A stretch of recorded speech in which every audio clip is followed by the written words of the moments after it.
अच्छा जी, हम HTML की बात करें। मैं दोबारा से रिकॉर्डिंग स्टार्ट किया इसलिए थोड़ा सा दोबारा से बता दूं, ठीक है। अब HTML क्या है जी? HTML hyper text markup language है। हम किस लिए यूज करते हैं इसको? वेबसाइट बनाने के लिए। बेसिकली ये बैकबोन लैंग्वेज है। ये काम इसका क्या है? वेब इसके अंदर, वेबसाइट के अंदर ये कंटेंट को ऐड करती है, कंटेंट को डिफाइन करती है। आपके कंटेंट को, आपकी जो वेबसाइट का कंटेंट है जस्ट उसको डिफाइन करती है। जो CSS है आपकी, वो ऐड किए गए कंटेंट को, जो डिफाइन किया गया है कंटेंट, उसको लेआउट देती है, स्टाइल लगाती है, डिजाइन लगाती है, उसको कलर्स वगैरह देती है, जो CSS है। ठीक है। ये क्या करती है? ये एलिमेंट्स को यूज करके कंटेंट को ऐड करती है। जो HTML है कंटेंट को डिफाइन करती है, CSS उस ऐड किए गए कंटेंट को कलर लगाती है, डिजाइन करती है, स्टाइल लगाती है। ठीक है। HTML है, ये ब्लैक एंड व्हाइट वेबसाइट बना सकते हैं आप HTML से। सिर्फ ब्लैक एंड व्हाइट पेज आप कह लें। इसमें भी कलर्स होते थे लेकिन वो कोड को डेप्रिकेट कर दिया गया, वो टैग डेप्रिकेट्स कर दिए गए हैं। ठीक है।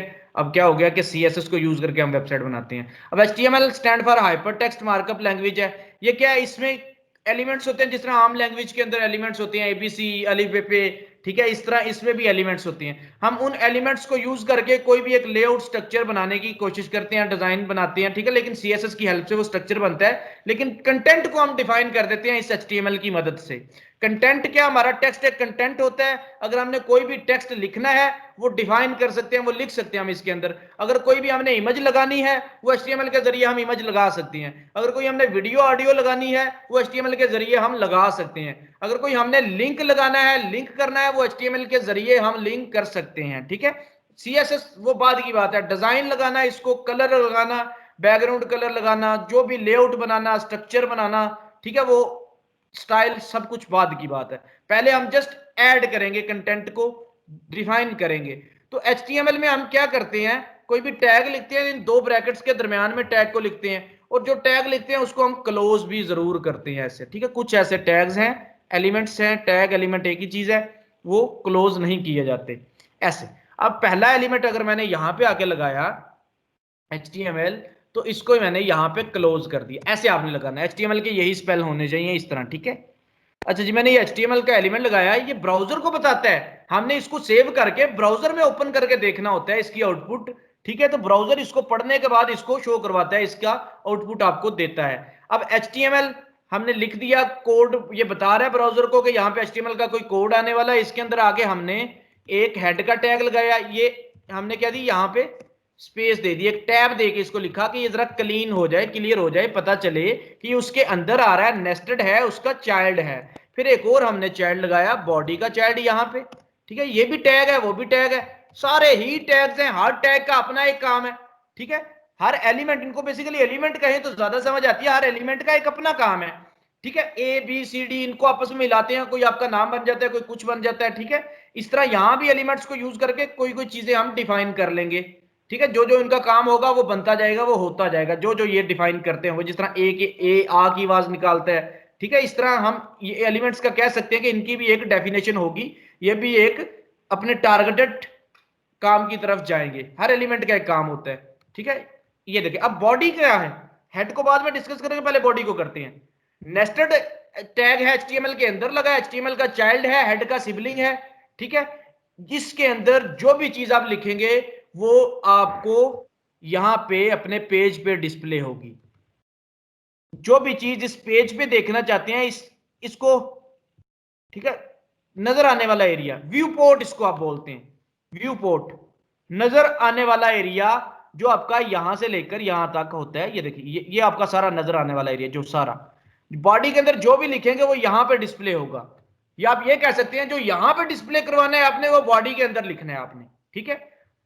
इस बॉडी के अंदर जो भी लिखेंगे वो आपका व्यू पोर्ट बनेगा, यहां पे आएगा, यहां पे आपको नजर आएगा। जो चीज आप यहां पे देखना चाहते हैं इस एरिया के अंदर, वो आपको बॉडी में लिखनी है। ठीक है। नजर आने वाला एरिया यहां पे जो डिस्प्ले होता है आपका। हेड क्या एक्सक्यूज है? मी सर। जी सर जी। सर थोड़ा सा समझने मुश्किल हो रहा है। आप बजाय ये कहने के ना कि यहाँ पर आप काइंडली वो वर्ड्स बोल लिया करें। जैसे ऊपर जिस तरह आप बोल रहे थे, तो आप बता सकते हैं कि मतलब जो वो फ्लेम इसको व्यू जहाँ पे पोर्ट लिखा हुआ है। बोलते हैं, view port. View port. Okay वो सर। उसको बताना भी था ना, व्यू पोर्ट होता क्या है। व्यू पोर्ट ये है, ये सामने वाला एरिया, ये जो नजर आ रहा है आपको सामने। ठीक है। ये व्यू पोर्ट आप HTML के अंदर कहते हो। ये स्क्रीन शेयर नहीं है मेरी आप लोगों से? जी जी सर, शेयर है। स्क्रीन शेयर है, लेकिन ना सर मतलब थोड़ा सा नेट की इश्यू की वजह से ना जो आपका वो जो कर्सर है ना वो मतलब अच्छा कि आगे पीछे हो जाता है, तो इस वजह से वो अच्छा, स्टिल वो हो जाता लेट है एक आपके जगह। साथ पास शो होता है, ठीक हो गया, मैं आस्था जी सर। मतलब उसके साथ मैं करा करूंगा, ठीक है। मैं वर्ड बोल देता हूँ व्यू पोर्ट, फिर वो व्यू पोर्ट का बच्चों को नहीं पता था, वो फिर बताना पड़ता है कि ये व्यू पोर्ट ये वाला एरिया, ये जो सामने नजर आ रहा है, ठीक है। जो बॉडी के अंदर आप लिखेंगे, कुछ भी लिखेंगे, वो आपका यहाँ पे व्यू पोर्ट पे नजर आएगा। हेड क्या है? मेटा डाटा, किसी को पता है मेटा डाटा क्या होता है? मेटा डाटा सर डेटा के बारे में जो डेटा होता है, जैसे एक नाम। Sir data about data. Data about data metadata. Sir मौसम जैसे आप क्या कह नाम पे रहे कुछ, हैं? सर डेटा के बारे में कोई अगर डेटा हो ना तो वो हमारे पास मेटा डेटा कहलाता है। जैसे मेरा नाम है तो ये करैक्टर में लिखा जाएगा, तो करैक्टर जो इसकी टाइप है वो इसका मेटा डेटा है मेरा एक एंटिटी का। अब ये कह डाटा सकते हैं अबाउट डाटा। डाटा के अबाउट डाटा, बेसिक आप ऐसे ही पढ़ा है ना आपने, डाटा के अबाउट कोई डाटा। जी सर। हेड जी में सर। भी यही चीज डिफाइन होती है, जो आपका डॉक्यूमेंट होता है उसके अबाउट जो भी डाटा होता है, उसके अबाउट जो भी फाइल्स होती हैं, उससे रिलेटेड जो भी आपके एसेट्स होती हैं, वो आप यहाँ पे लिख देते हो, ठीक है। वो आप यहाँ पे टाइप करते हो। लाइक आपकी कोई CSS की फाइल है, वो आप इसके साथ अटैच करना चाहते हैं, तो आप हेड में लिखते हैं। अगर आपके पास जावास्क्रिप्ट की फाइल है, वो आप अटैच करना चाहते हैं, वो आप यहाँ पे लिखते हैं, ठीक है। अगर आप स्टाइल डिफाइन करना चाहते हैं, इंटरनल स्टाइल, वो आप यहाँ पे लिखते हैं। अभी तक हम जस्ट यहाँ पे लिखेंगे टाइटल। अब टाइटल कहाँ पे नजर आता है ये मैं आपको बता देता हूँ। देखिए अभी यहाँ पे मैंने क्या किया, टैब नहीं दी, ये आप टैब टैब दे ले, यहाँ पे पता चले कि ये हेड का ये चाइल्ड है। ब्राउजर के हेड, बिल्कुल जो था जहाँ पर लिंक दिया होता है वहां पर नजर आ रहा था टाइटल जो भी हम बिल्कुल लिखेंगे। मैं आपको बता देता हूँ। Excuse me sir. This is our title. जी जी, सर ये जो थी टैब मतलब नीचे वाली इस पे क्यों नहीं लगाई हुई, नीचे क्यों लगाई हुई? आपने एक जगह लगाई हुई, दूसरी जगह नहीं लगाई हुई, क्यों? कौन सी वाली, क्या कह रही है? सर ये जो टैब है, स्लैश स्लैश टाइटल।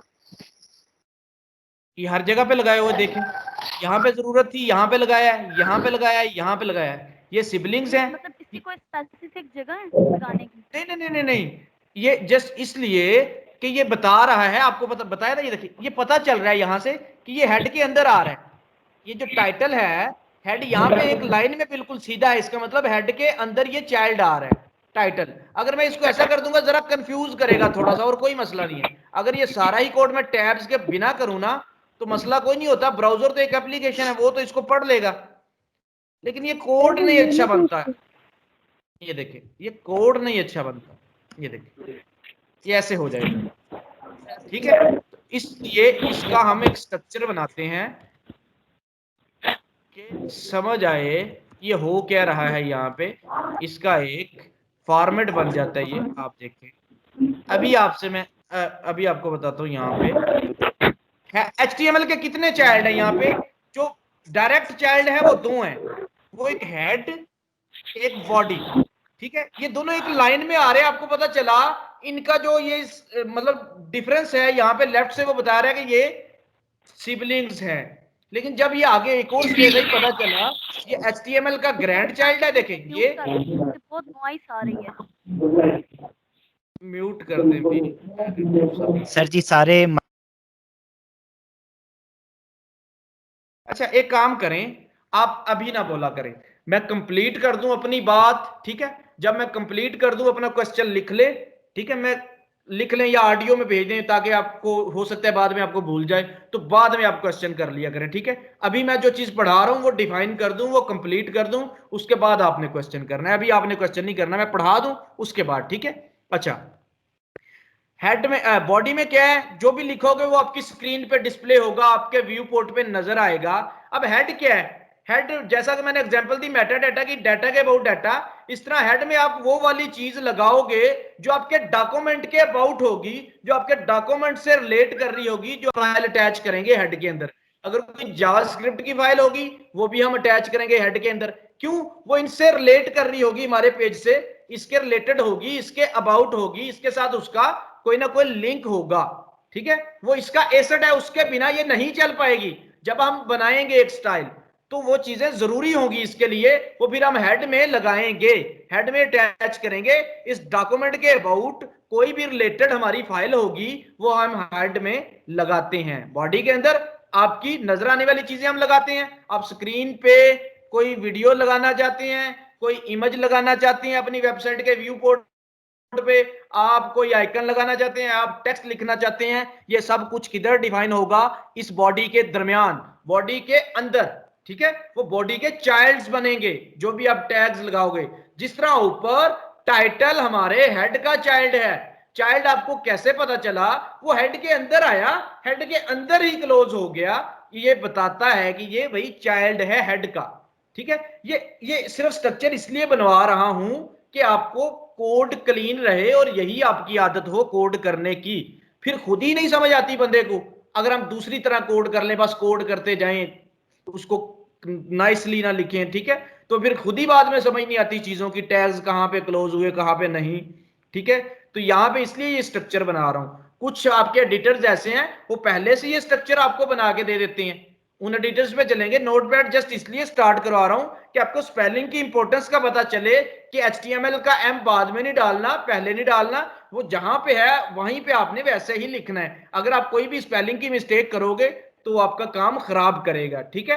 तो वहां पे क्या होता है, वहां पे सजेशंस आते हैं, जो आपके एडवांस एडिटर्स होते हैं वो आपको फिर टाइप पूरा करने नहीं देते, आप इंटर कर देते हो, आप स्पेल को फिर पढ़ते ही नहीं हो, देखते नहीं हो, आप काम करते जाते हो। फिर जब आपका एक्सपीरियंस हो जाएगा आप उस पर कर लेंगे।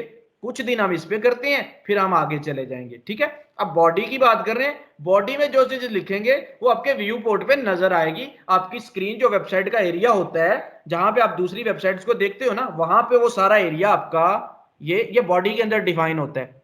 ये वाला सारा एरिया आपका बॉडी के अंदर डिफाइन है। ये तो आपके ब्राउजर्स की है, मार्क वो हैं, ये आपके बुक मार्क्स हैं, ये आपका ब्राउजर का सर्च बॉक्स है, टेक्स्ट बॉक्स है, ठीक है? लेकिन आपका जो व्यू पोर्ट है वो बेसिकली ये वाला है, इस लाइन से नीचे नीचे आपका व्यू पोर्ट है। बॉडी के अंदर जो भी लिखोगे वो इस लाइन से सारा नीचे नीचे आपको नजर आएगा, ठीक है? अभी अब तक ये पहुंच जाएगी, स्क्रीन लेट होती है, लेट नजर आती है आपको, ठीक है?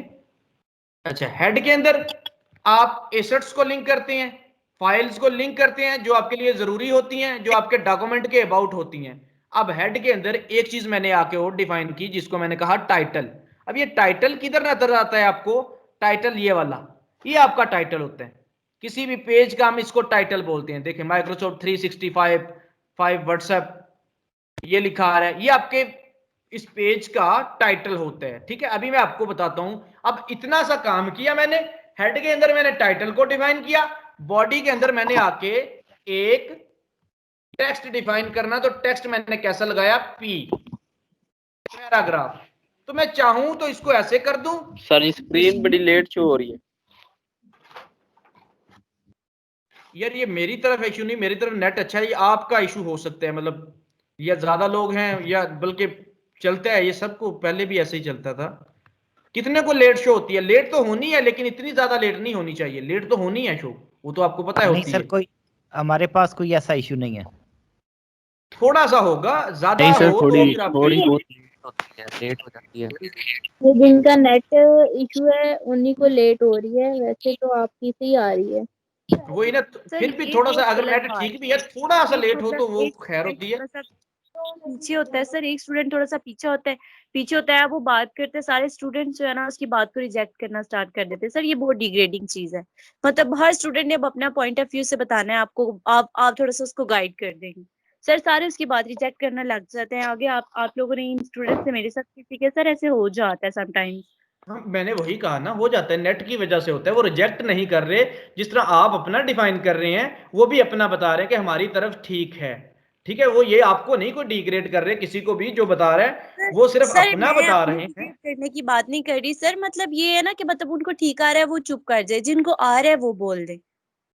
अच्छा, नहीं मैंने उनसे पूछा, मैंने सबसे पूछा है तो इसलिए वो सारे बोले हैं। चलें जी ठीक है, सर आप ये लोगों ने किसी के इंटरनेट इशू हो रहा है, लेकिन ये मैंने हमारे यही इंटरनेट का इशू है।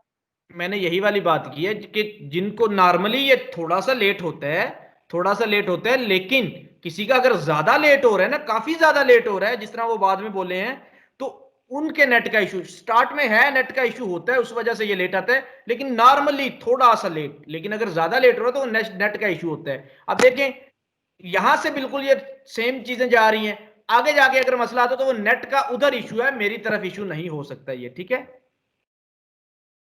फिर भी आप बता सकते हैं, ये सबको खुली इजाजत है, अगर किसी को भाई लेट नजर आ रहा है तो वो बता सकता है, बेशक उसकी तरफ इशू है, लेकिन बताने में कोई हरज नहीं है, वो कह सकता है। तो मैं क्या करूंगा, थोड़ा सा अपनी मतलब जो बोल रहा हूं और स्क्रीन को थोड़ा सा लेट जल्दी रोटेट करूंगा और बोलूंगा थोड़ा सा लेट, ठीक है। तो कोई ऐसा इशू नहीं है, मैं पहले ही उस चीज को नोट करके बोल रहा हूं कि थोड़ा सा लेट होता है, लेकिन अगर किसी का ज्यादा हो रहा है तो परेशान होने की बात नहीं, बता सकते हैं आप, ठीक है। हेड में मैंने टाइटल को डिफाइन कर दिया, दिस इज आवर टाइटल, मैंने इसमें ये लिखा, जस्ट देखिए स्टार्ट किया, टेक्स्ट डाल दिया, क्लोज कर दिया। यहां पर आगे पी, अब पी क्या डिफाइन करता है, आपने अगर कोई भी वेबसाइट के अंदर पैराग्राफ लिखना है, लाइक पैराग्राफ कोई टेक्स्ट डालना है, आपने कोई एक लाइन भी डालनी है, या कोई आपने 100 लाइंस का टेक्स्ट लिखना है, उसकी नॉर्मल आपका मतलब है फॉर्मेट टेक्स्ट का, कोई हेडिंग वेडिंग नहीं है, वो नॉर्मल टेक्स्ट है, वो आप पी के अंदर डिफाइन करते हो, पी के अंदर लिखते हो, ठीक है। आप लिख सकते हो, ठीक है, this is our first lecture, आपने ये जस्ट इतना टाइप किया। अच्छा, अब अगर इसको मैं ऐसा कर दूं, आपको तब भी इसको समझ लेना चाहिए, समझने की आदत करनी है कि क्या हुआ, उसी लाइन में स्टार्ट कर दिया, उसी में क्लोज कर दिया, इससे कोई मसला नहीं।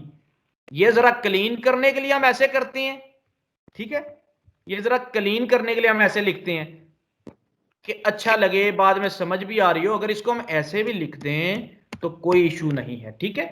हुआ तो वही, टैग लगा, टेक्स्ट लिखा, क्लोज कर दिया, ठीक है, काम तो वही हुआ। अब इतना सा टाइप करने के बाद हमने अपने इस पेज को सेव करना है, तो आप इसको सेव करें, जहां पर भी आप इसको रखना चाहते हैं वो आप सिलेक्ट कर लें, यहां से डायरेक्टरी मैं डेस्कटॉप पे रखता हूं, इसका नाम मैं देता हूं फर्स्ट, ठीक है। अच्छा, ज्यादा अगर स्पेस ना यूज करें, अभी से आदत बनाएं कि हाइफन को यूज करें, ठीक है, डैश जो होती है इसको यूज करें, अभी से स्टार्ट से ही आदत बनाएं, ठीक है। आपके जो पेजेस के नाम होंगे उसको आप डैश दें, कोशिश यही करें स्पेस ना दें आप, ठीक है। फर्स्ट लेक्चर, इतना आपने ये नाम लिख दिया अपना, इसको आप इकट्ठा लिख दें भाई, आप इसको ऐसे लिख सकते हैं, ये आपकी मर्जी है, ठीक है। फर्स्ट लेक्चर आप स्पेस दे के लिख रहे हैं, ये आपकी मर्जी है। मैं जरा इसको अच्छे से डिफाइन करता हूं, जिस तरह आपके यूआरएल्स होते हैं, मैं इसको लिखता हूं first hyphen lecture, first dash lecture, मैंने इसको ऐसे लिख दिया, यहां तक आपका नाम है भाई। आप इसका नाम कोई भी रख सकते हो, ये आप पे डिपेंड करता है, ठीक है। आप इसका नाम कोई भी रख सकते हो, आपने ये मैंने ये नाम रखा फर्स्ट लेक्चर, यहां पे डॉट एचटीएमएल। अब एचटीएमएल क्या है, एचटीएमएल एक्सटेंशन, जिस तरह आपकी इमेज की एक्सटेंशन होती है, जेपीजी, पीएनजी, ठीक है।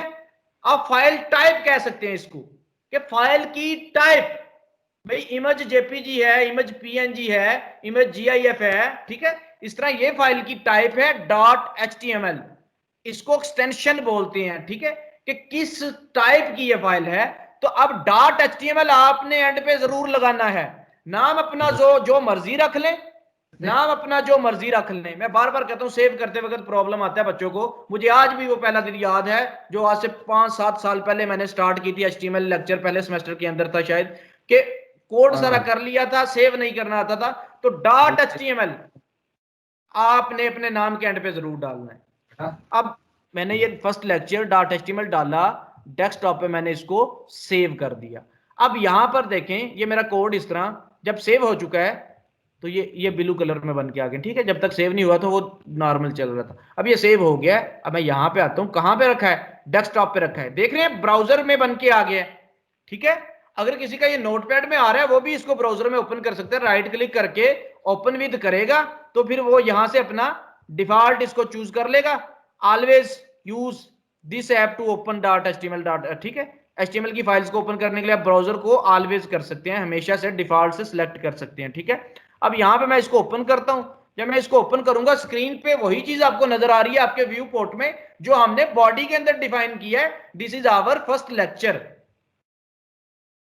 आप बाकी सब चीजों को भूल जाएं, आपने ये कोड याद रखना है, ये कोड आपने टाइप करना है अपने हाथों से, ठीक है। वो सारी चीजें जो आपकी होगी, स्टैटिक क्या होती है, डायनेमिक क्या होती है, वो अपने फिंगर टिप्स पे होनी चाहिए, आपने याद रखनी है। लेकिन उसको कोई मसला नहीं बनाना कि वही नहीं आ रही तो इधर नहीं आना। आप इसको करें, प्रैक्टिकली इसको करें, वो चीजें आपको साथ साथ समझ आती जाएंगी। भाई स्टैटिक क्या होती है, डायनेमिक क्या होती है। ये स्टैटिक है जो मेरे सामने है, मैंने पी में लिखा है, ये स्टैटिक है, ठीक है। अब इसको चेंज करना है। ये देखें, अगर मैं अपने पेज पे आऊं, ये एक मेरा वेब पेज बन चुका है मेरे सामने, ठीक है। This is our first lecture, मेरे व्यू पोर्ट पे लिखा नजर आ रहा है, this is our first lecture, ठीक है। मेरे व्यू पोर्ट पे लिखा नजर आ रहा है। ये क्यों व्यू पोर्ट में आ रहा है? क्योंकि ये बॉडी के अंदर डिफाइन किया गया है, ये बॉडी में लिखा गया है। बॉडी में जो भी लिखते हैं वो आपका व्यू पोर्ट में नजर आता है। अब टाइटल आपका किधर नजर आता है? अगर आप जाएं अपने इसी पेज के ऊपर, यहां पे दिस इज आवर टाइटल, वो आपका टाइटल यहां पे लिखा आता है। ये देखें, यहां पे दिस इज आवर टाइटल लिखा था, वो टाइटल हमें वहां पे लिखा आ गया। ये देखें, अभी तक हेड के अंदर हम टाइटल ही डालेंगे। ये देख रहे हैं, ये एक इमेज ये लगी आ रही है, इसको बोलते हैं फैव आइकन, ठीक है। ये आपका आइकन होता है, ये आइकन यहां पे नहीं आ रहा, इसको कैसे लगाना है मैं इसको भी बताऊंगा आपको, लेकिन अभी नहीं बता रहा। ये हम नेक्स्ट क्लास में पढ़ लेंगे इसको कि ये आइकन कैसे लगता है, ठीक है। अच्छा, अब यहां पे आ जाए। अब हेड का हमने सिर्फ टाइटल लगाया, यहां पे आ गए बॉडी में हमने एक पी लिख दिया। जब आप स्टार्ट में काम कर रहे होते हैं वेबसाइट पे, तो क्लाइंट आपको कंटेंट प्रोवाइड नहीं करता, वो कहता है कि अभी आप काम स्टार्ट करें, टेक्स्ट में आपको बाद में प्रोवाइड करूंगा, अभी आप डमी कंटेंट लिखें। तो वो डमी कंटेंट आपको कहां से मिलता है? आपने जस्ट यहां पे आना है, आपने यहां पे टाइप करना है लॉरेम इप्सम, ठीक है। आपने टाइप करना है, आपको यहां पे बहुत से टेक्स्ट आपको मिल जाएंगे, पैराग्राफ्स, ठीक है। अब lipsum.com पे चले जाएंगे तो आपको ये कंटेंट, ये टेक्स्ट आपको मिल जाएंगे, ठीक है। जब क्लाइंट कहता है ना डमी कंटेंट पुट कर दें, तो ये वाला आप डमी कंटेंट पुट कर सकते हैं यहां से कोई भी, ठीक है। मैं यहां पे आता हूं, ये देखें, ये यहां से कॉपी करता हूं ये टेक्स्ट, और मैं इसको कॉपी करने के बाद अपने उस पैराग्राफ में जाके पेस्ट कर देता हूं। ये देखें, पैराग्राफ के दरमियान में पेस्ट करना है जहां पे आपका स्टार्ट और क्लोज है, ठीक है। मैं आपको दोनों तरीके बता रहा हूं कि अगर आपका एक लाइन में भी क्लोज हो जाता है ना ये, तो कोई इशू नहीं है, ठीक है। लेकिन आप अच्छे से डिफाइन करते हैं, पी स्टार्ट हुआ, पी क्लोज हो गया, पी के अंदर आपने टेक्स्ट लिख दिया, फिर आपने कंट्रोल एस कर दिया, दोबारा एक्सटेंशन देने की जरूरत नहीं, दोबारा सेव एज करने की जरूरत नहीं, फिर आपने कंट्रोल एस करते जाना है। जितनी आप चेंज करेंगे उसको सेव कर देंगे, इधर आएंगे ब्राउजर में आके इसको रिफ्रेश कर देंगे, ठीक है। वो आपका सारा टेक्स्ट यहां पे लिखा आ रहा है, ठीक है। जो आपने वो इतना बड़ा पैराग्राफ डाला था, वो पैराग्राफ आपका यहां पे आ गया। जब क्लाइंट बात कर रहा होता है कि आप डमी कंटेंट पुट कर दें, तो आपने lipsum.com पे चले जाना है, यहां पे आपको डमी कंटेंट मिल जाएगा, ठीक है, lipsum.com। ये चीजें साथ साथ बताने वाली होती है, कि आप नोट कर लें, ठीक है इनको। ये डमी कंटेंट क्यों यूज करते हैं? किस क्लाइंट का कंटेंट ही नहीं तैयार होता है कि वेबसाइट में क्या पुट करना है। मैं आपको एक वेबसाइट दिखा देता हूं, फॉर एग्जांपल आप जाते हैं, ये वेबसाइट है, अब इस पे कितना कंटेंट ऐड होना है। देखो, क्लाइंट को वो वेबसाइट बनाने का पहले सोच लेता है, लेकिन उसका कंटेंट नहीं तैयार होता, ठीक है। कंटेंट वाला बंदा, आप देखें, हु वी आर, हम कौन है, लिखना इतना सही है। क्लाइंट को अगर नहीं लिखना आता ना ये कि भाई काम मेरा ही है, लेकिन मुझे इंग्लिश ही नहीं आती इतनी खास कंटेंट के लिहाज से, ठीक है। मैं वैसे बता लूंगा कि यार मेरा ए वाला बिजनेस है, मैं ए काम करदा, ठीक है। बताना किसको है? कंटेंट राइटर को। मुझे खुद नहीं ये लिखना आता, तो मैं कंटेंट राइटर को हायर करता हूं। जब तक मैं कंटेंट राइटर को हायर करता हूं, वो लिख रहा होता है, उतनी देर तक मैं वेब डेवलपर को कहता हूं यार आप डमी कंटेंट यूज कर लें। अब क्या करेगा डेवलपर? इसकी जगह यहां पे वो लॉरेम इप्सम डाटा डाल देगा, ठीक है, ताकि वो जगह सेव हो जाए आपकी, ठीक है। वो जो इतना जो टेक्स्ट की जगह है इतनी, ये सेव हो जाए, टेक्स्ट यहां पे नजर आए, आपका जो डिस्प्ले बन जाए, ठीक है। तो इसलिए वो डमी कंटेंट पुट करते हैं। अब मुझे तो नहीं पता यहाँ पे कौन सा उसने कंटेंट डलवाना है, वो कहता है जी मेरा भी तैयार ही नहीं है, ठीक है। उसने भाई उसको अपने कंटेंट राइटर को कहा हुआ तैयार करने के लिए। कंटेंट राइटर कैसे लिखता है भाई? उसको बताएगा ये अपना सारा बिजनेस, वो इसको राइट करके दे देगा, लो जी अपने डेवलपर को दे दो भाई, इस हेडिंग में पुट कर दे हु वी आर, हम कौन हैं, ठीक है, इस हेडिंग में पुट कर दे। इसलिए वो जब तक कंटेंट उसका तैयार नहीं होता, तो उस वक्त तक वो डमी कंटेंट पुट करने की बात कर रहा होता है, ठीक है। सर जब तैयार हो जाता है तो फिर पुट कर देते हैं, फिर हम रिप्लेस कर देते हैं। फिर जब तैयार हो जाता है, वो आपको कोई इसकी वर्ड की फाइल देगा, उसमें हेडिंग्स लिखी होगी, इस हेडिंग में ये लिखो, इस हेडिंग में ये लिखो, इस हेडिंग में ये लिखो। फिर आप क्या करते हैं? उस फाइल से कॉपी करते हैं ये सारा, देखो ये कॉपी करके आप फिर इस डमी कंटेंट को खत्म कर देते हैं। ये जी इसको खत्म किया, जो उसने भेजा वो आपने पुट कर दिया, ठीक है, आपने तो उसको भाई रनिंग फॉर्म में बिल्कुल देखें, वो जो वहां पे था वो यहाँ पे आ गया। ठीक है, टेक्स्ट आया ना, डिजाइन वगैरह तो बाद में लगता है, ये हम चेंज करने की बात करें ऐसे चेंज होता है। स्टैटिक ये होता है कि आपने कोड में ही चेंज कर दी चीज, जो वो लिखा था उसको खत्म कर दिया, उसकी जगह ये लिख दिया, तो इसलिए हमें डमी कंटेंट चाहिए होता है। ठीक है, तो हम इतना ज्यादा डमी, अब मैं लिखने बैठूं यहाँ पे टाइप ही करता रहूं, कोई डमी कंटेंट लिखूं, तो ये बुरा डमी कंटेंट है। अगर मैं कहूं यार टाइप भी नहीं करना, मेरे ज़हन में भी कोई नहीं आ रहा, मैं कह लूंगा तो ये आप बुरा कंटेंट है। अगर आप कोई ऐसा डाल देंगे ये बुरा कंटेंट है, ये अच्छा ही नहीं लगता वेबसाइट पे, एज ए डमी भी अच्छा नहीं लगता, तो वो डमी कंटेंट के लिए वो चीज आपको बताई। ठीक है,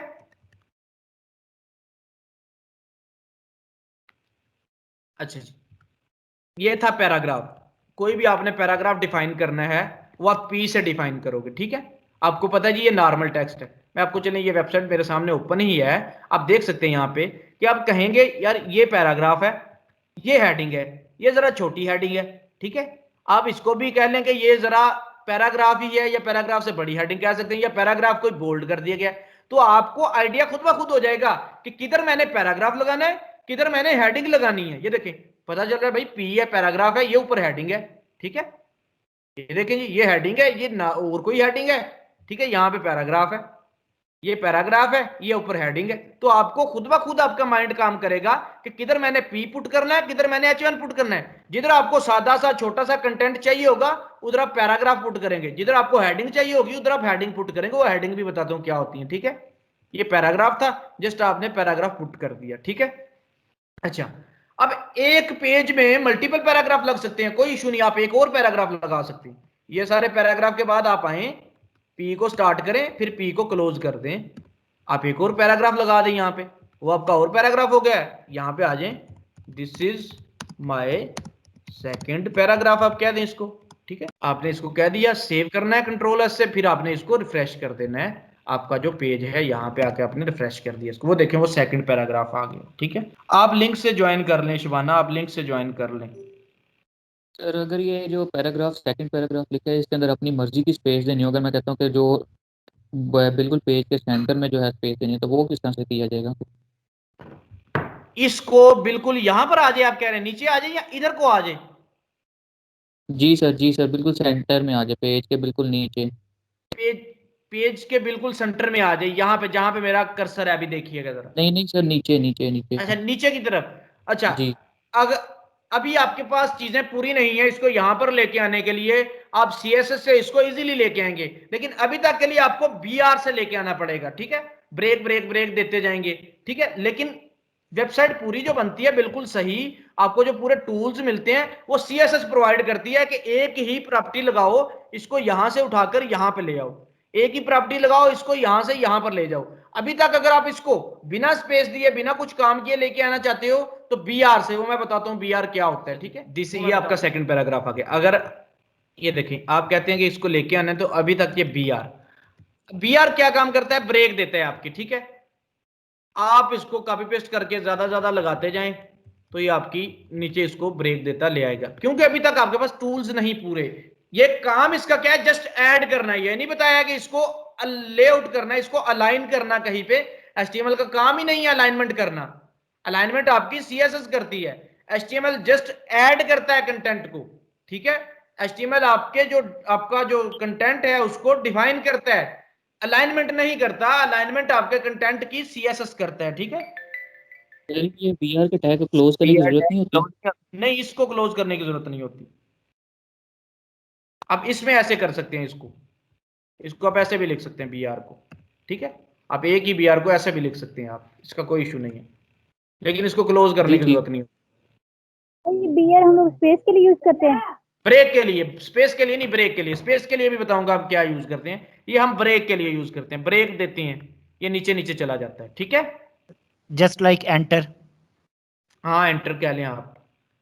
अच्छा जी, ये मैं ब्रेक अभी खत्म करता हूँ। सर पैराग्राफ में भी तो ये ऑप्शन होता है कि आप ओपनिंग ही लगाएं, क्लोजिंग ना लगाएं, इसमें भी तो ऑप्शन होता है। नहीं होता। अच्छा, वो आपको बताता हूँ, अगर आप ये कहती है ना, ये ऑप्शन कभी भी नहीं होता आपके पैराग्राफ में, आपने क्लोज करना होता है, आपका स्ट्रक्चर खराब हो जाता है। स्ट्रक्चर अभी एग्जांपल दूंगा कैसे खराब होता है, लेकिन वो फिर आगे की चीज साथ अटैच करके एग्जांपल देनी पड़ेगी। अभी आपको पता ही नहीं चलेगा स्ट्रक्चर कैसे खराब हुआ आपका, मैं आपको बता देता हूँ। यहां पे आए तो फिर CSS लगानी पड़ेगी यहाँ पे डिफाइन करने के। मैं आपको बता रहा हूँ, मेरे पे भी इतबार कर लें, फिर मैं आपको इसका प्रैक्टिस करके दिखा दूंगा, प्रैक्टिकल करके दिखा दूंगा। अभी तक आप मेरे पे ट्रस्ट कर लें कि भाई ओके क्लोजिंग सर। करनी पड़ती है, ठीक है। ओके।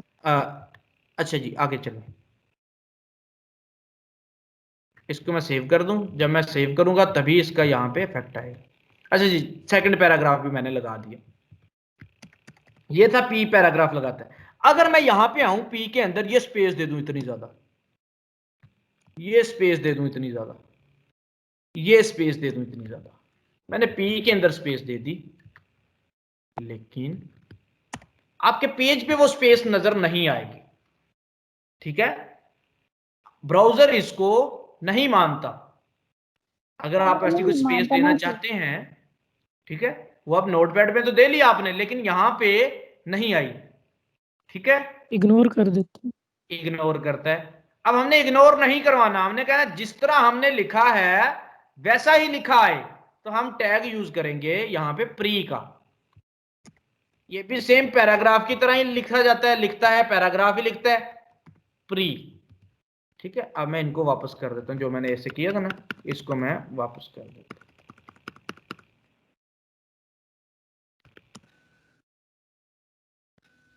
अब प्री के अंदर क्या है, नाम से ही पता चल रहा है, प्री डिफाइन।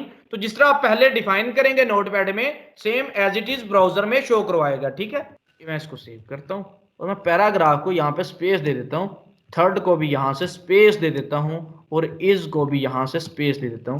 जैसा आप यहां पे डिफाइन करोगे प्री का टैग, वैसा ही यहाँ पे शो करवाएगा, ठीक है। अच्छा जी, प्री का जो टैग है ये इसलिए जस्ट हम यूज करते हैं कि हमने, अगर बहुत कम यूज होता है, आपकी जो नॉर्मली टैग यूज होते हैं वो आपकी हेडिंग्स, आपका पैराग्राफ, ये इस तरह के टैग यूज है, प्री को बहुत कम यूज करते हैं। क्यों? इसका अल्टरनेटिव हमारे पास बहुत है।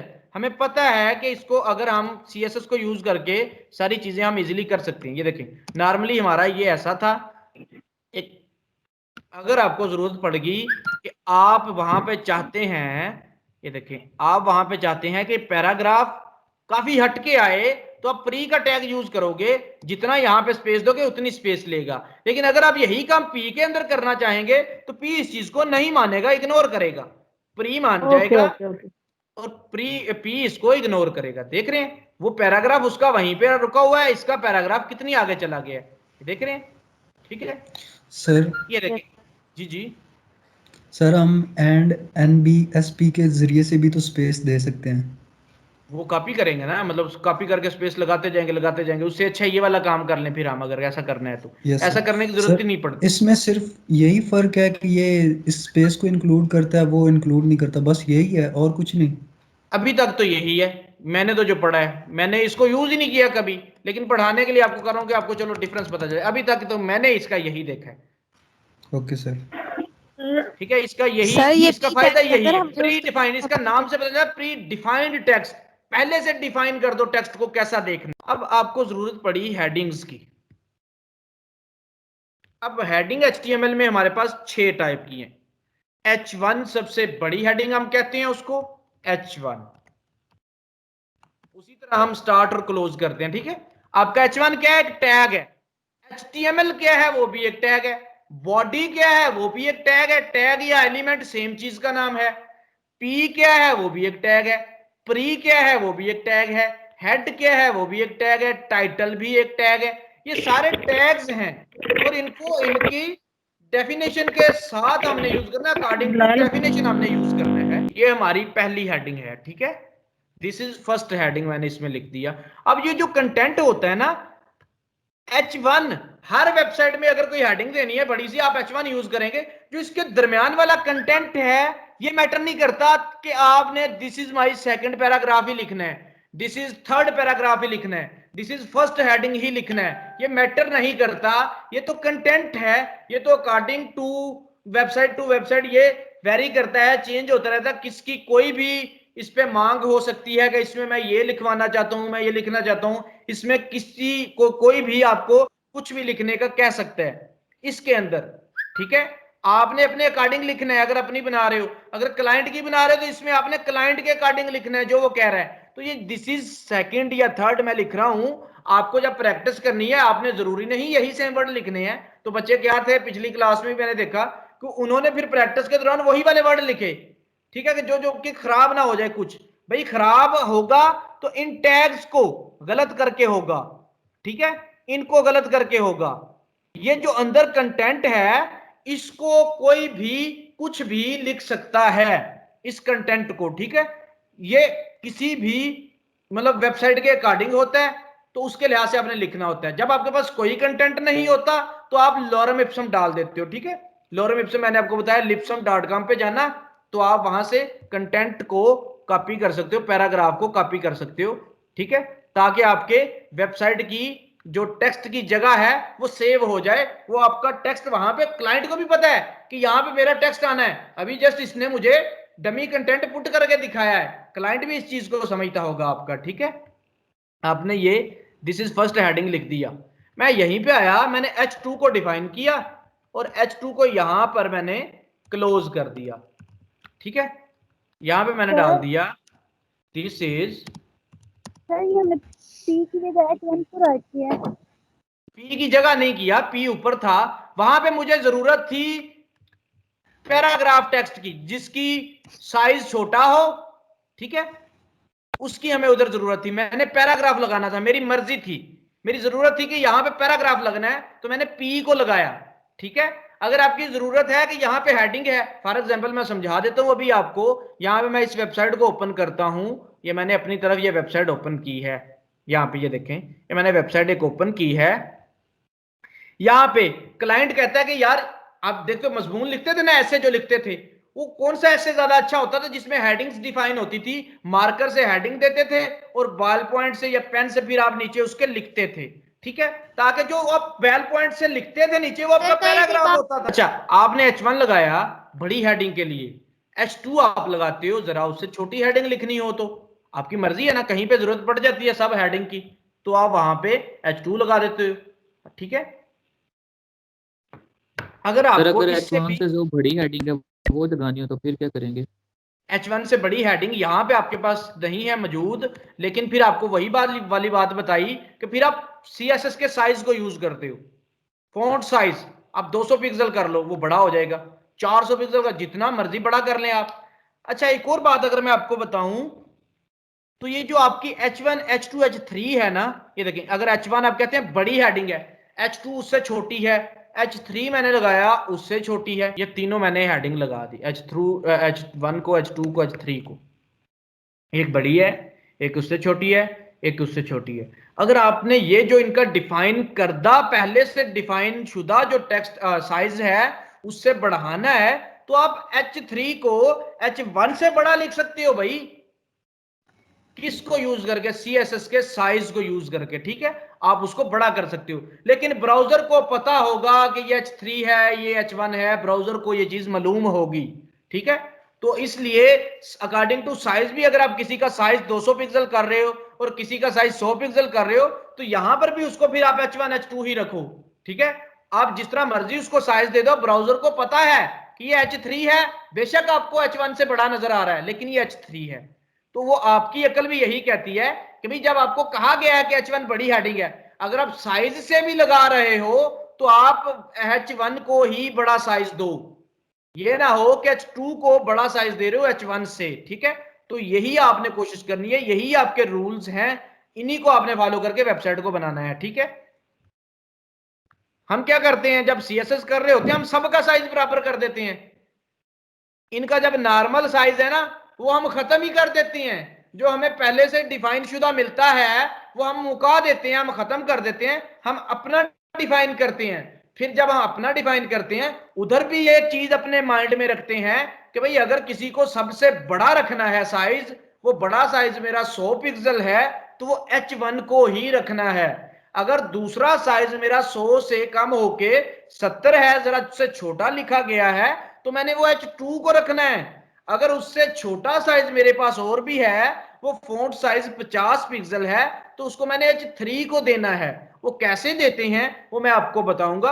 अभी जो 2-3 क्लासेस होंगी, ये जस्ट आपने कंटेंट को ऐड करना है, 2 क्लासेस में जस्ट आपने चीजों को डिफाइन करना है। चीजों को डिफाइन करने के बाद इसको जो स्ट्रक्चर देना है, जो लेआउट इसका बनाना है, जो इस पे आपने प्रॉपर्टीज लगानी है, जो स्टाइल लगाना है, जो अलाइनमेंट करनी है, किसी चीज को इधर कर दिया, किसी को उधर कर दिया, किसी को नीचे, किसी को ऊपर, मर्जी के मुताबिक, किसी को कोई कलर, किसी को कोई साइज, ठीक है, किसी का बॉर्डर, किसी का बॉर्डर नहीं, वो किससे करते हैं? वो CSS से आप करोगे। लेकिन अभी HTML की डेफिनेशन ही यही है। HTML की आप कहोगे कि HTML का फायदा क्या है, HTML काम क्या करता है, तो HTML यही करता है कि आपका कंटेंट ऐड करता है, आपके कंटेंट को डिफाइन करता है पेज के अंदर। या जस्ट डिफाइन किया, लिख दिया, डाल दिया कंटेंट यहां पे। इस कंटेंट पे अगर कोई आपने डिजाइन लगाना है, कोई इसको लेआउट देना है, कोई आपने इसकी अलाइनमेंट करनी है, कोई आपने इसके कलर्स लगाने हैं, वो आप CSS को यूज करके लगाएंगे। CSS भी एक स्ट्रक्चर्ड लैंग्वेज है, ठीक है, और आप उसको यूज करके इस पे आप स्टाइल लगाएंगे। इन दोनों को इकट्ठा यूज करके वो भी बताऊंगा। हमारे पास HTML में 6 तरह की हेडिंग है। पहली हेडिंग है H1, वो मैंने आपको लगा के दिखाई। ये चीज मैंने आपको बता दी है कि जिस टैग को स्टार्ट करना है उस टैग को क्लोज करना है, मां सिवाय कुछ ऐसे टैग्स के जो मैं आपको साथ साथ बताता जाऊंगा। कौन से? अभी तक हमने जस्ट एक टैग देखा था, वो BR था, वो दोबारा से मैं बताऊंगा BR का फायदा क्या है। ये H3 उससे जरा छोटी, ये कंफ्यूज होने वाली बात ही नहीं है। जब आपने कोई नॉर्मल टेक्स्ट लिखना है, ठीक है, मजमून लिखते थे, ऐसे लिखते थे, जो पेंसिल से लिखते थे, हेडिंग के बिना लिखते थे, वो आपका पैराग्राफ होता था, वो आपका नॉर्मल टेक्स्ट होता था। पूरे आपके पेपर में, पूरे आपके पेज में वो आपका नॉर्मल टेक्स्ट होता था, ठीक है। इसी तरह अगर आप नॉर्मल टेक्स्ट लिखोगे, यहां पर भी आप P को डालोगे। अब नॉर्मल टेक्स्ट कौन सा है आपकी वेबसाइट में? भाई जी ये नॉर्मल टेक्स्ट है, ये वाला। आप अगर वेबसाइट को विजिट कर लें, ये नॉर्मल टेक्स्ट है आपका। आप पूरी वेबसाइट देख लें, ये आपका नॉर्मल है जो यहाँ पे लिखा आ रहा है। पूरी वेबसाइट देख लें, ये आपका नॉर्मल है। नीचे चले जाएं, ये आपका नॉर्मल है, ये आपका नॉर्मल है, ठीक है। तो इस तरह आप जो आपका नॉर्मल टेक्स्ट होगा उसको आप P में लिखोगे। प्री में आप भले ही कुछ ना लिखो, बस प्री का पता होना चाहिए। प्री का काम क्या है? Pre defined text. इसमें जैसा आप लिख दोगे वैसा ही ये ब्राउजर में शो करवाएगा। जितनी आप स्पेस दोगे इसके अंदर, उतनी स्पेस ये कैरी करेगा, उतनी ही स्पेस ये लेगा, ठीक है। जबकि P में आप, H1 में आप ऐसी स्पेस देंगे तो आपका ब्राउजर इस स्पेस को इग्नोर करेगा, ठीक है। अब मैंने 3 तरह की हेडिंग यहां पे डिफाइन कर दी। अब मैं चौथी हेडिंग को डिफाइन करने जा रहा हूं यहां पे H4, और H4 को मैं यहां पर क्लोज भी कर देता हूं, ठीक है। आपको बस इससे कोई मसला नहीं होना चाहिए कि मैं इसको H4 को ऐसे लिख रहा हूं। इसको आप जैसे चाहें वैसे लिख सकते हैं, लेकिन मैंने जरा अच्छा बनाने के लिए, एक स्ट्रक्चर बनाने के लिए, ठीक है, एक हायरार्की बनाने के लिए इसको ऐसे किया। टैग लिखा, उसका टेक्स्ट लिखा, टैग को क्लोज कर दिया, टैग लिखा, उसका टेक्स्ट लिखा, उसको क्लोज कर दिया। अगर मैं ऐसा भी कर दूं तो इसमें भी कोई मसला नहीं है। This is 4th heading. मैं अगर इसको ऐसा भी कर दूं, ये देखें क्या हुआ, टेक्स्ट लिखा, टैग लगा, टेक्स्ट लिखा गया, टैग क्लोज, ठीक है, काम तो वही वाला हुआ। यह चीज याद रखनी है, जब भी ब्राउजर आपका पढ़ता है तो जिस तरह हम पढ़ते हैं किसी भी चीज को, उसी तरह वो रीड करता है टॉप टू बॉटम। ब्राउजर ने जब भी इसको रीड करना है, आपकी प्रॉपर्टीज को, आपके टैग्स को ऊपर से नीचे की तरफ रीड करना है। ये ऐसे यहां से आएगा, ऐसे ऐसे ऐसे, जिधर जिधर लंबा होता जाएगा उतना उतना इसको पढ़ता जाएगा आपका ये, ठीक है। तो जब वो यहां पे पहुंचेगा तो भाई सेम चीज है। H3 पढ़ा, टेक्स्ट आया, H3 को क्लोज कर दिया। H4 पढ़ा, टेक्स्ट आया, H4 को क्लोज कर दिया। वो तो आप इंसानी आंख के लिए बनाते हो, एक यूजर के लिए बनाते हो, ठीक है, कि इसको क्लीन करना है। कि आप किसी ऑर्गेनाइजेशन में काम करते हैं या आपने किसी की वेबसाइट बनाई है, वो बंदा उसने चेंज कर दिया है, अब आप फ्री नहीं है, ठीक है, उसका काम करने के लिए।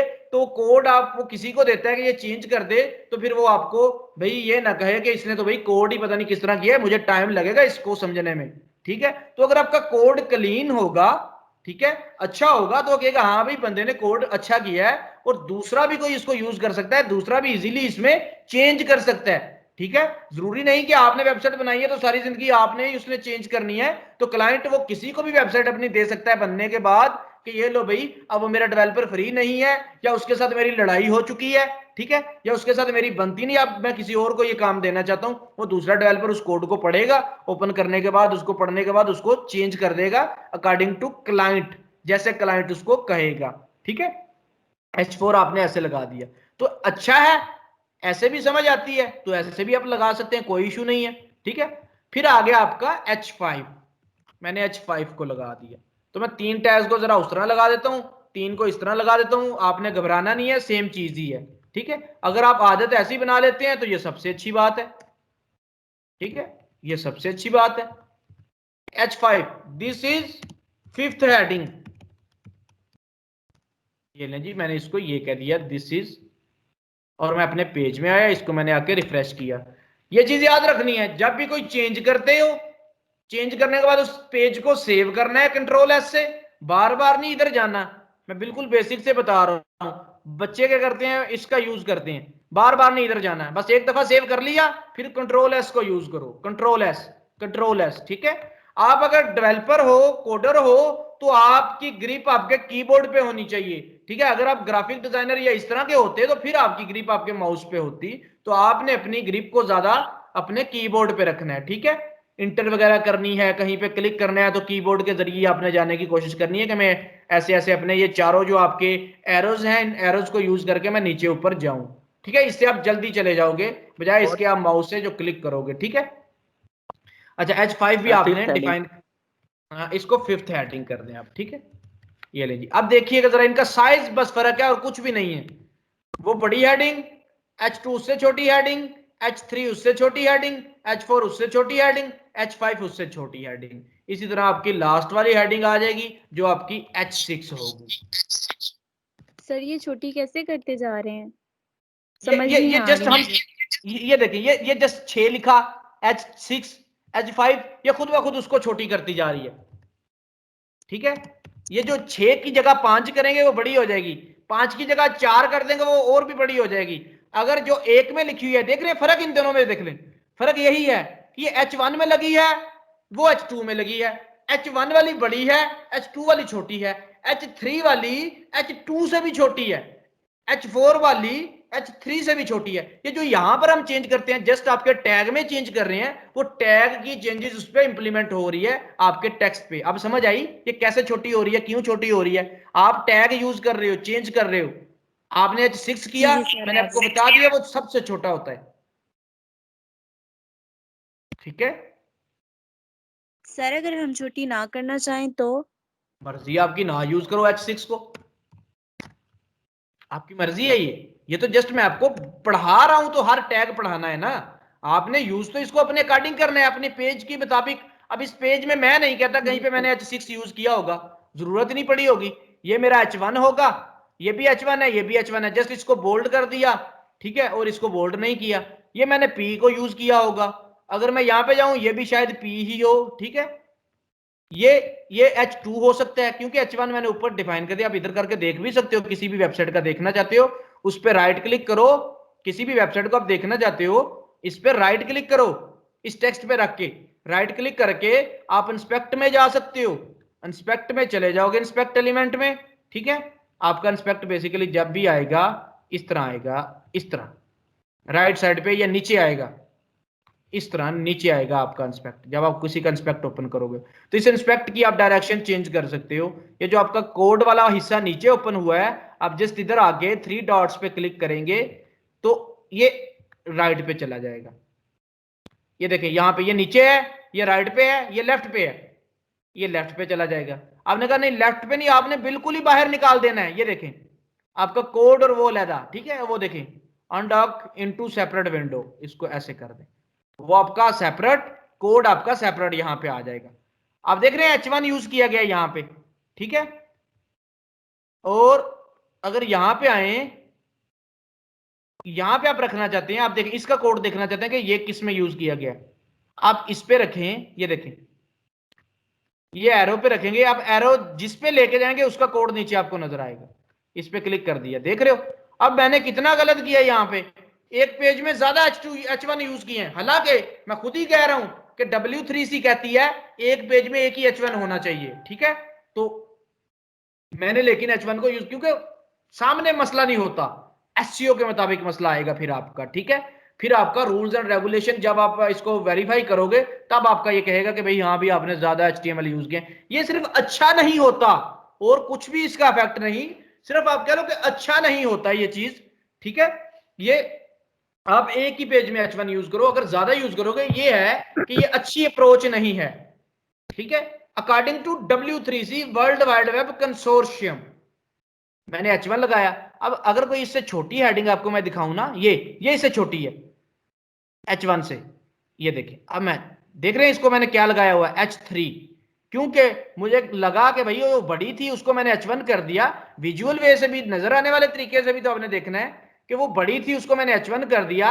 अगर ये उस बड़ी से छोटी है तो हेडिंग ये भी, लेकिन उससे छोटी है तो H3 कर दिया। अगर मैं कोई और नीचे जाता हूं, कोई मुझे और भी हेडिंग नजर आती है जो इनसे छोटी होती है, तो शायद मैंने उनको भी चेंज किया हो, H4 वगैरह किया हो, लेकिन H3 क्योंकि जैसी जितनी की ये है उतनी की ही आपकी ये वाली थी, ठीक है, तो इसको भी H3 कर दिया, ठीक है। अगर कोई इससे छोटी कोई होती यहाँ पे तो मैं उसको कर देता, लेकिन यहाँ पे देखे पूरे पेज में मैंने 2 हेडिंग्स यूज की हैं अपनी मर्जी के मुताबिक।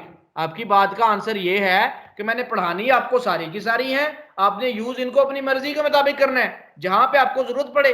अब मेरे पास हेडिंग ही पूरे पेज में 2 तरह की थी, एक जरा कुछ बड़ी थी सबसे, ठीक है, होना बल्कि क्या चाहिए था कि इस पूरी को मैं कहता H1 और ये जो उससे छोटी है इनको H2 कहता। देख रहे हैं ये और ये एक जैसी हैं, ये वाली इनको H2 कह देता, ये जबकि इनसे भी छोटी आ गई है इसको H3 कह देता। अब इनसे छोटी हेडिंग कोई नहीं मेरे पास, पैराग्राफ ही है, ये भी H3 उस जैसी है। अब हेडिंग और कोई नहीं आई तो मैंने H3 से ज्यादा लगाया ही कुछ नहीं, H4 मेरे पास जरूरत ही नहीं पड़ी, H5 की जरूरत ही नहीं पड़ी, H6 की जरूरत ही नहीं पड़ी मुझे, ठीक है।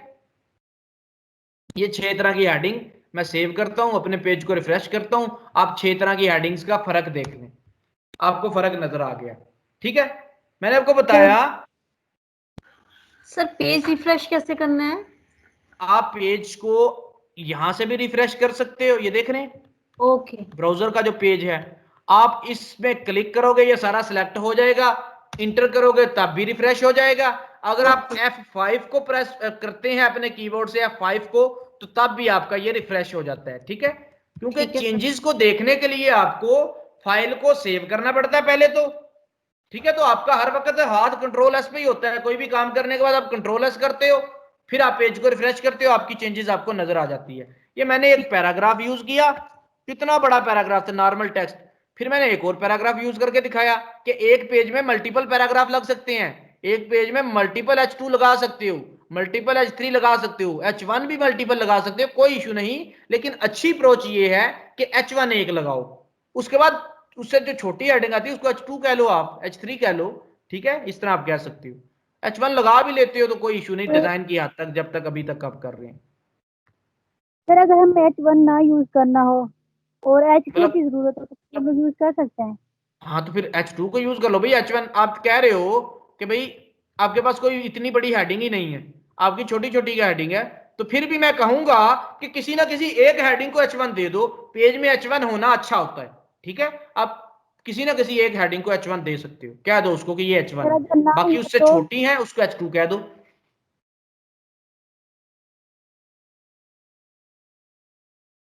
जी यहां तक समझ आई? अभी तक हमने 8 टैग पढ़े हैं, ये तो स्ट्रक्चर है भाई, ये तो हर दफा यूज होना है, इतना तो आपने हर दफा ही लिखना है।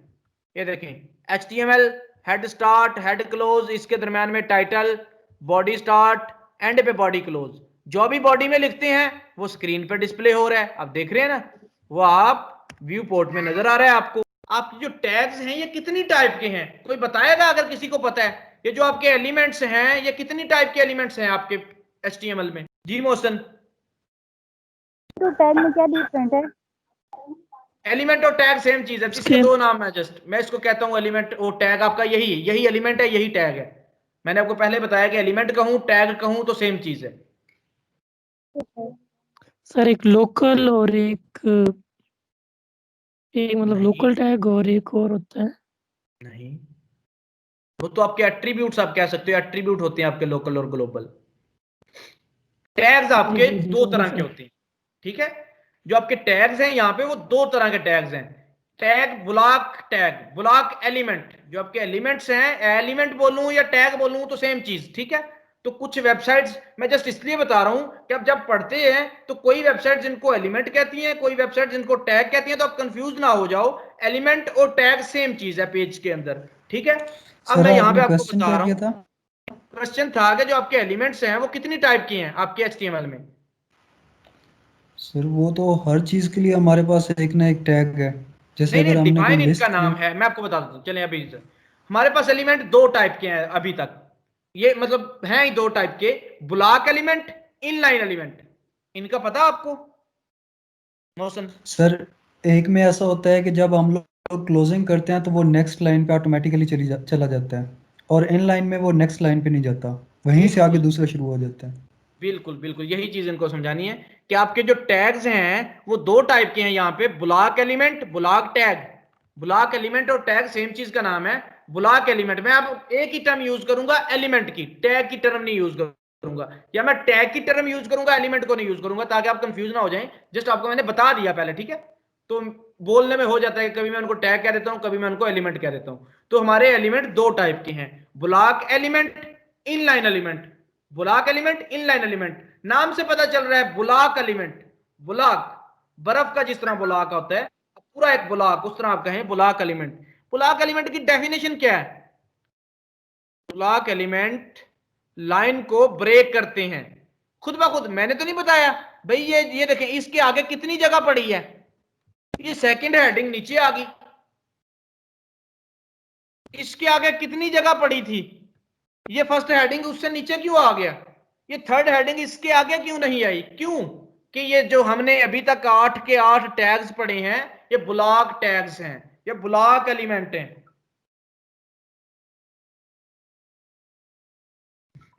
ठीक है।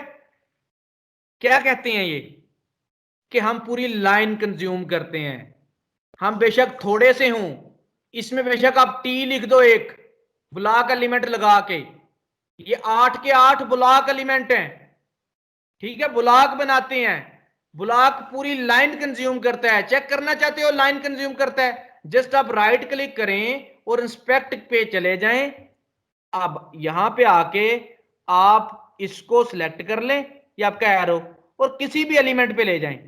देख रहे हैं वो आपका, देख रहे हैं पूरी लाइन को कंज्यूम किए हुए है। ये देखें, ये पूरी आपकी लाइन कंज्यूम कर दिया, ये एलिमेंट पूरा एक लाइन में आ रहा है। जब ये लाइन खा जाएगा, लाइन को कंज्यूम कर लेगा, तो जगह तो नहीं बचेगी कि नेक्स्ट एलिमेंट इसके साथ आ सके। क्यों? ये शुरू ही यहां से हो रहा है और एंड ही बिल्कुल लास्ट में जाके हो रहा है, तो जो भी अगला एलिमेंट आएगा वो नीचे आएगा, ठीक है।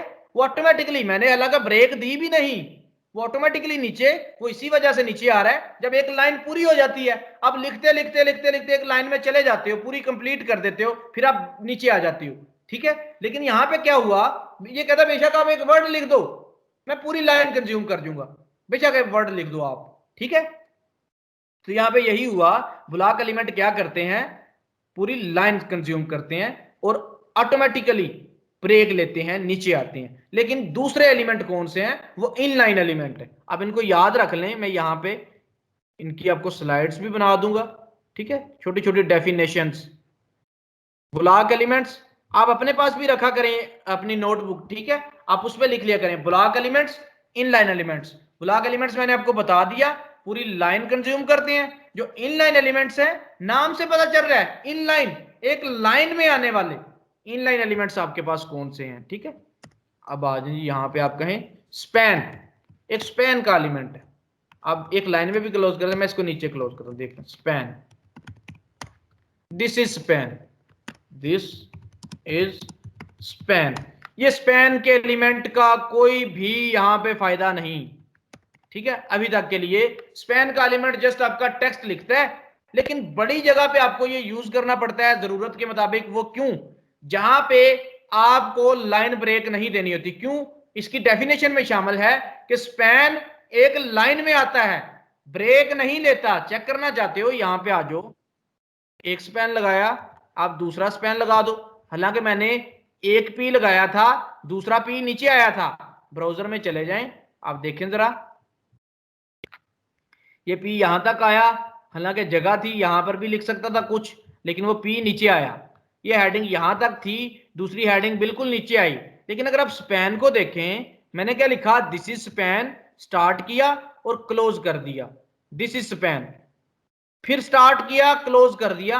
ये दोनों दिस इज स्पैन एक लाइन में आ रहे हैं। देखना चाहते हो तो यहां पे आप देख सकते हो, दिस इज स्पैन, आगे फिर दिस इज स्पैन। इन्होंने ब्रेक नहीं ली जिस तरह उन्होंने ली है। क्यों? इनलाइन एलिमेंट कहता है कि जितना मेरा कंटेंट होता है, जितना मेरा टेक्स्ट होता है, मैं उतनी ही जगह कंज्यूम करता हूं। जबकि ब्लॉक एलिमेंट कहता है कि मेरा कंटेंट बेशक एक वर्ड ही क्यों ना हो, मैंने पूरी लाइन कंज्यूम करनी है। वो पूरी लाइन कंज्यूम करता है, ये जितना होता है उतनी ही जगह लेता है। आप यहां पे देखें, राइट क्लिक करें, इंस्पेक्ट में चले जाएं, ये जितना होगा उतनी जगह को ब्लू करेगा, उतनी जगह को नीला करेगा। देखिएगा, देख रहे हैं, यहां पे आपको ये नजर आएगा, ये इसने इतनी ही जगह को ब्लू की है, ठीक है। लेकिन इसको देख लें आप, इतनी ही जगह को। लेकिन आप किसी ब्लॉक को देखें, वो ब्लॉक पूरी लाइन आपकी खा रहा है। ये देखें H1 H2 ये सारे के सारे ब्लॉक हैं, पूरी लाइन कंज्यूम कर रहे हैं आपकी, ठीक है। ये देख रहे हैं, पूरी लंबी लाइन लग जाती है आपकी। इसको मैं यहां पर रखता हूं ताकि आपको लाइन पूरी दिखे, ठीक है। ये देखें, वो पूरी लाइन कंज्यूम कर रहा है। ये P छोटा सा पैराग्राफ तक रुक गया लेकिन लाइन पूरी कंज्यूम की। जबकि स्पैन हमारा इनलाइन एलिमेंट है। ये देखें, ये यहां तक आया आपका, दिस इज स्पैन, यहां तक जितना है उतनी जगह लेता है, तभी इनके आगे जगह मौजूद होती है तो वो आगे आ जाता है एलिमेंट आपका, ठीक है। ये आपका इनलाइन। अभी तक हमने एक इनलाइन एलिमेंट पढ़ा, स्पैन। स्पैन का वैसे काम कोई नहीं होता, लेकिन बड़ी जगह पे ये यूज किया जाता है, जहां पे हमें जरूरत होती है कि किसी एलिमेंट को हमने ब्रेक भी नहीं करवाना और उस पे उसकी प्रॉपर्टीज भी कोई लगानी है। फॉर एग्जांपल मैं आपको समझा देता हूं, यहां पे आए, अगर ये देखें क्या चेंज है इनमें। पूरा टेक्स्ट आपका बिल्कुल सेम है, P में लगा दिया आपने। कहां पे लगा दिया? P में लगा दिया आपने, ठीक है। लेकिन ब्रांड लैंग्वेज को चेंज करना है, कलर उसका और लगाना है। पूरी P का कलर है ब्लैक, ब्रांड लैंग्वेज का कलर है येलो, ठीक है। अब ये कैसे होगा? अगर मैं P को कलर लगाऊंगा वो तो ब्लैक लग गया, अब ब्रांड लैंग्वेज को भाई कैसे लगाऊं? मैं कहता हूं ब्रांड लैंग्वेज को यहां पे मैं P में लहदा से रख दूं।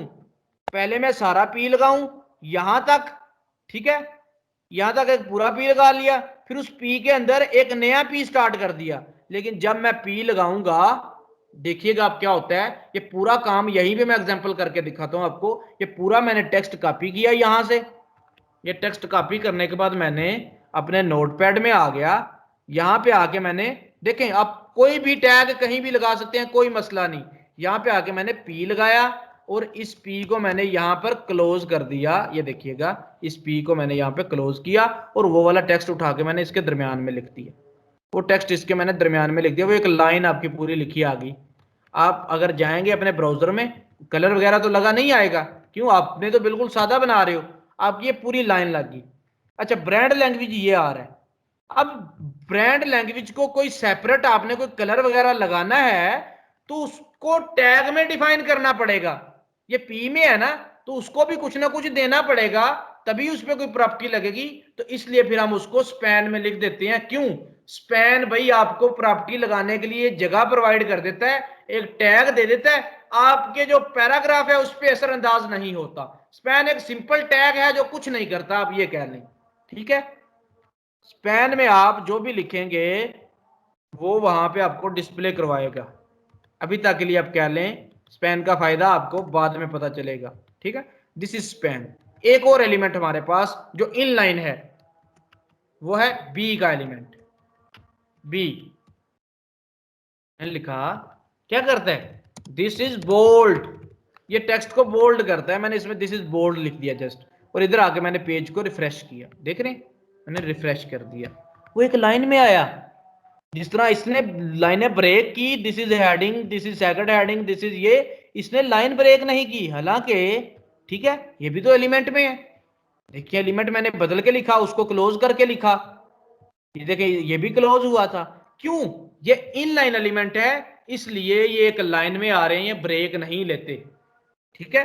अब किसी टेक्स्ट को बोल्ड करके लिखना है तो जस्ट आप बी लिख सकते हैं, ठीक है। अब बी लिखेंगे, बी में जो भी लिखा होगा वो आपका बोल्ड हो जाएगा। फॉर एग्जाम्पल अब बी किधर किधर आप डाल सकते हैं भाई, आप हर जगह पे लिख सकते हैं।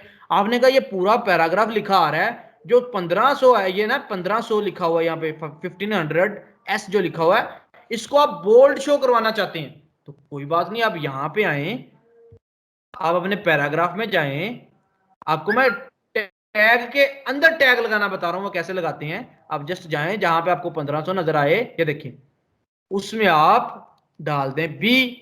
अब ये जो इतना सा है आप इससे पहले और बाद में बी को क्लोज कर दें। अब अगर ये पी डालते तो इसने लाइन ब्रेक कर देनी थी दी के बाद, अगर यहां पे पी लगा होता है, आपने इनलाइन टैग लगाया जो कि लाइन ब्रेक करता ही नहीं है, ठीक है। एक लाइन में ही आता है बी स्टार्ट किया, 1500 उसमें लिखा हुआ है, बी को क्लोज कर दिया, अब बी आपका 1500 आपका बोल्ड हो जाएगा जो साथ एस बी आ रहा है, ठीक है। देख रहे हो पूरे पैराग्राफ से वो डिफरेंस इसका।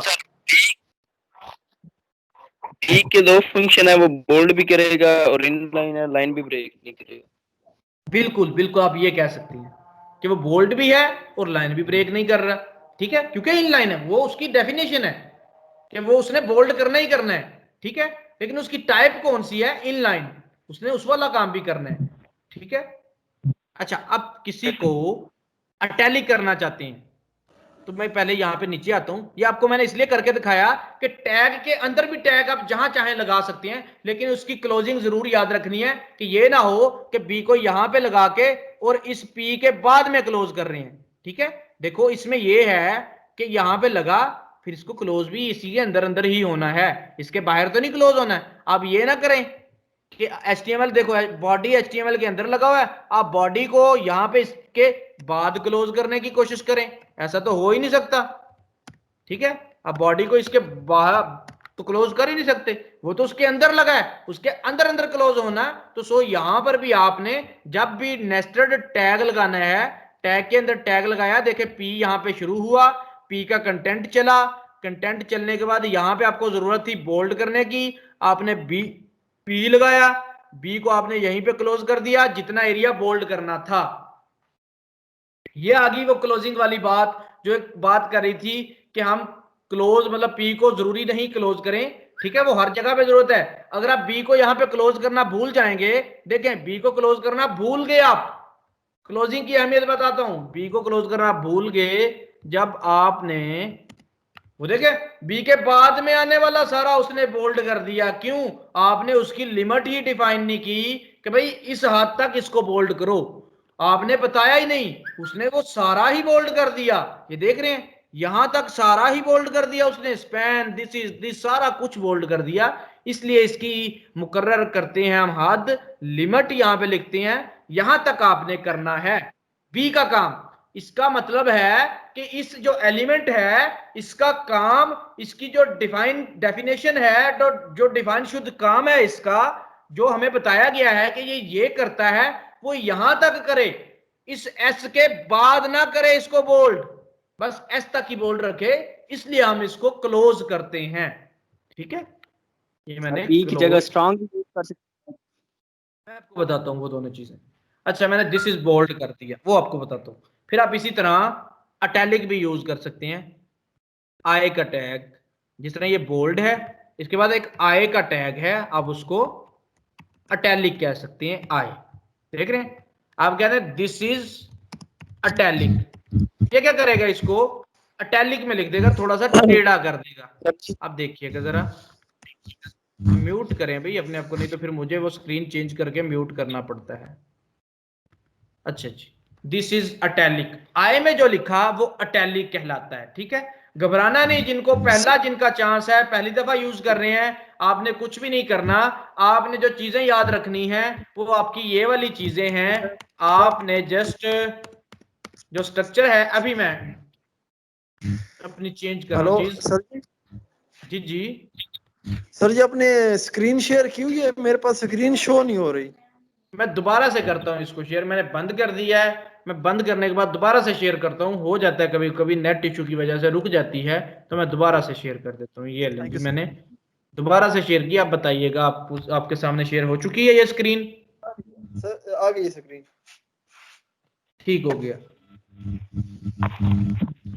सर हमने इसको जो बोल्ड किया है इसको ये टैली करना हो, दोनों इसी टैग को एक टैली इसमें कर, यूज करने हो। इसको भी हम टैली कर सकते हैं। आप यहाँ पे आए, यहाँ पे जाएं। मतलब दिस इज बोल्ड लिखा हुआ है जो, इसी को अच्छा ही दिस टैली इज, करना हाँ हो तो कर सकते हैं। आप यहाँ पे देखिए, आपने कहा इसको भी टैली करना है तो इसके अंदर आके डिफाइन कर दें आए, और इसके अंदर ही उसको क्लोज करना है। ये चीज याद रखनी है आपने, ठीक है। ये देखें यहाँ पे, अब ये बोल्ड भी होगा, दो प्रॉपर्टीज उस पे लगा दी, बोल्ड भी होगा और वो टैलिक भी होगा, वो टेढ़ा भी होगा। देख लें आप यहाँ पे आएंगे, अभी देख लें इसको बोल्ड कैसा है, और जब ऐसा करेंगे वो टेढ़ा भी हो जाएगा। देख रहे हैं, दो काम करवा दिए। मैंने वो देखा था कि बोल्ड दो टैग भी एक ही इसमें यूज कर सकते हैं हम लाइन में। बिल्कुल आप यूज कर सकते हैं, बिल्कुल नेस्टेड टैग इसको कह सकते हैं आप, ठीक है। टैग के अंदर टैग आपने कहा नहीं यार सिर्फ दिस को बोल्ड करना था, तो आप उसकी हदबंदी कर सकते हैं, आप उसकी डिफाइन कर सकते हैं कि भाई यहां से आए का काम यहां तक हो, बी का काम पूरा है, आए का काम जस्ट यहां तक हो, तो आपने आए को यहां पे रोक दिया, ठीक है। This is bold, sorry italic, this को सिर्फ टेढ़ा किया, ठीक है, वो दिस को जस्ट टेढ़ा करेगा। आप व्हाट्सएप में आपको टाइप करना आता है, व्हाट्सएप में बोल्ड लिखना हो किसी चीज को तो वो कैसे लिखते हैं व्हाट्सएप में? सर उसको डबल स्टार में एनक्लोज कर देते हैं। डबल स्टार में कैसे? स्टार्ट में और लास्ट में। लास्ट में, स्टार्ट में भी और एंड में हदबंदी भी कर दोनों में देते लिखना हैं, होता है। उसकी हदबंदी कर देते हैं। जितना आपने लिखना होता है बोल्ड, सेम वही वाली चीज, जितना आपने टैली करना है उसकी आपने स्टार्ट किया, टेक्स्ट लिखा, जितना टैली किया उसको आपने आई को फिर क्लोज कर दिया कि भाई इतना ही काम करवाना है मैंने, ठीक है। बस यही वाली चीज थी। बोल्ड कितना, बी यहां पे स्टार्ट यहां पे क्लोज, भाई इतना ही करवाना था मैंने बोल्ड, ठीक है। जिस तरह ऊपर हमने किया, अटैलिक ने उसको टेढ़ा कर दिया आई का जो आपने टैग लगाया। अच्छा एक टैग और है हमारे पास, वो स्ट्रोंग का टैग है, STRONG, स्ट्रोंग का टैग। स्ट्रोंग को हमने किया क्लोज। अच्छा इस बात से परेशान नहीं होना कि ये देखो एक ही लाइन में क्लोज किए जा रहा हूं और कहीं कहीं नीचे क्लोज करता हूं, ये आपकी मर्जी है। अगर आपको ऐसे समझ आती है आप ऐसे भी कर सकते हैं, ठीक है, तो कोई इशू नहीं है। अगर आपको ऐसे ही करना है तो आप ऐसे कर लें, इसको ऐसे भी कर सकते हैं, ठीक है आप। अच्छा इसको तो जरा ऐसे ही रखें ताकि समझ में आए ये चीज, ठीक है। इसको आप ऐसे रखें, इसको आप ऐसे कर दें, ये भी आप कर सकते हैं। तो ये जरा ज्यादा नीचे नीचे चला जाता है, बस आपको समझाना था कि कोड को नीट एंड क्लीन करना है, तो इस वजह से मैं इसको स्पेस देके ब्रेक देके करता था, ठीक है। आप इसको ऐसे भी करें तो तब भी आपको समझ आ रही है। अटैलिक भी लिख दिया, बोल्ड के अंदर भी टैलिक लिख दिया, देख रहे हैं ये देखें, टैग के अंदर भी आप कहते हैं अच्छा ये टेढ़ा लिखा हुआ है, दिस इज अटैलिक।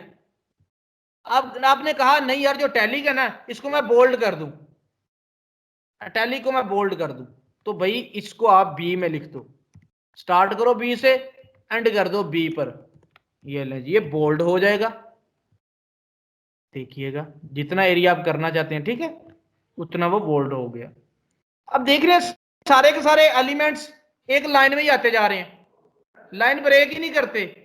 हालांकि अगर आप इसको भी छोटा सा लिख देंगे वो लाइन फिर भी ब्रेक करेगा, उसकी डेफिनेशन ही यही है कि वो लाइन को ब्रेक करता है। अभी बस टैग्स देख के फिर आप लोगों की प्रैक्टिस करवाऊंगा अभी ना, अभी 2-3 टैग और देखने हैं बाकी।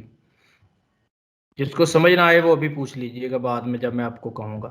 अच्छा स्ट्रॉन्ग का टैग सेम काम बोल्ड वाले करता है, फर्क दोनों में क्या है? जब भी किसी चीज पे जोर डालना है, कोई आपका टेक्स्ट फोकस देने वाला है, इंपॉर्टेंट टेक्स्ट है, कोई इंपॉर्टेंस देनी है किसी भी टेक्स्ट को, इंपॉर्टेंस किसको पता चलेगी? आपके ब्राउजर को, ठीक है। तो यहाँ पे स्ट्रॉन्ग में उसको लिखते हो आप, दिस इज बोल्ड करता है और कुछ भी नहीं।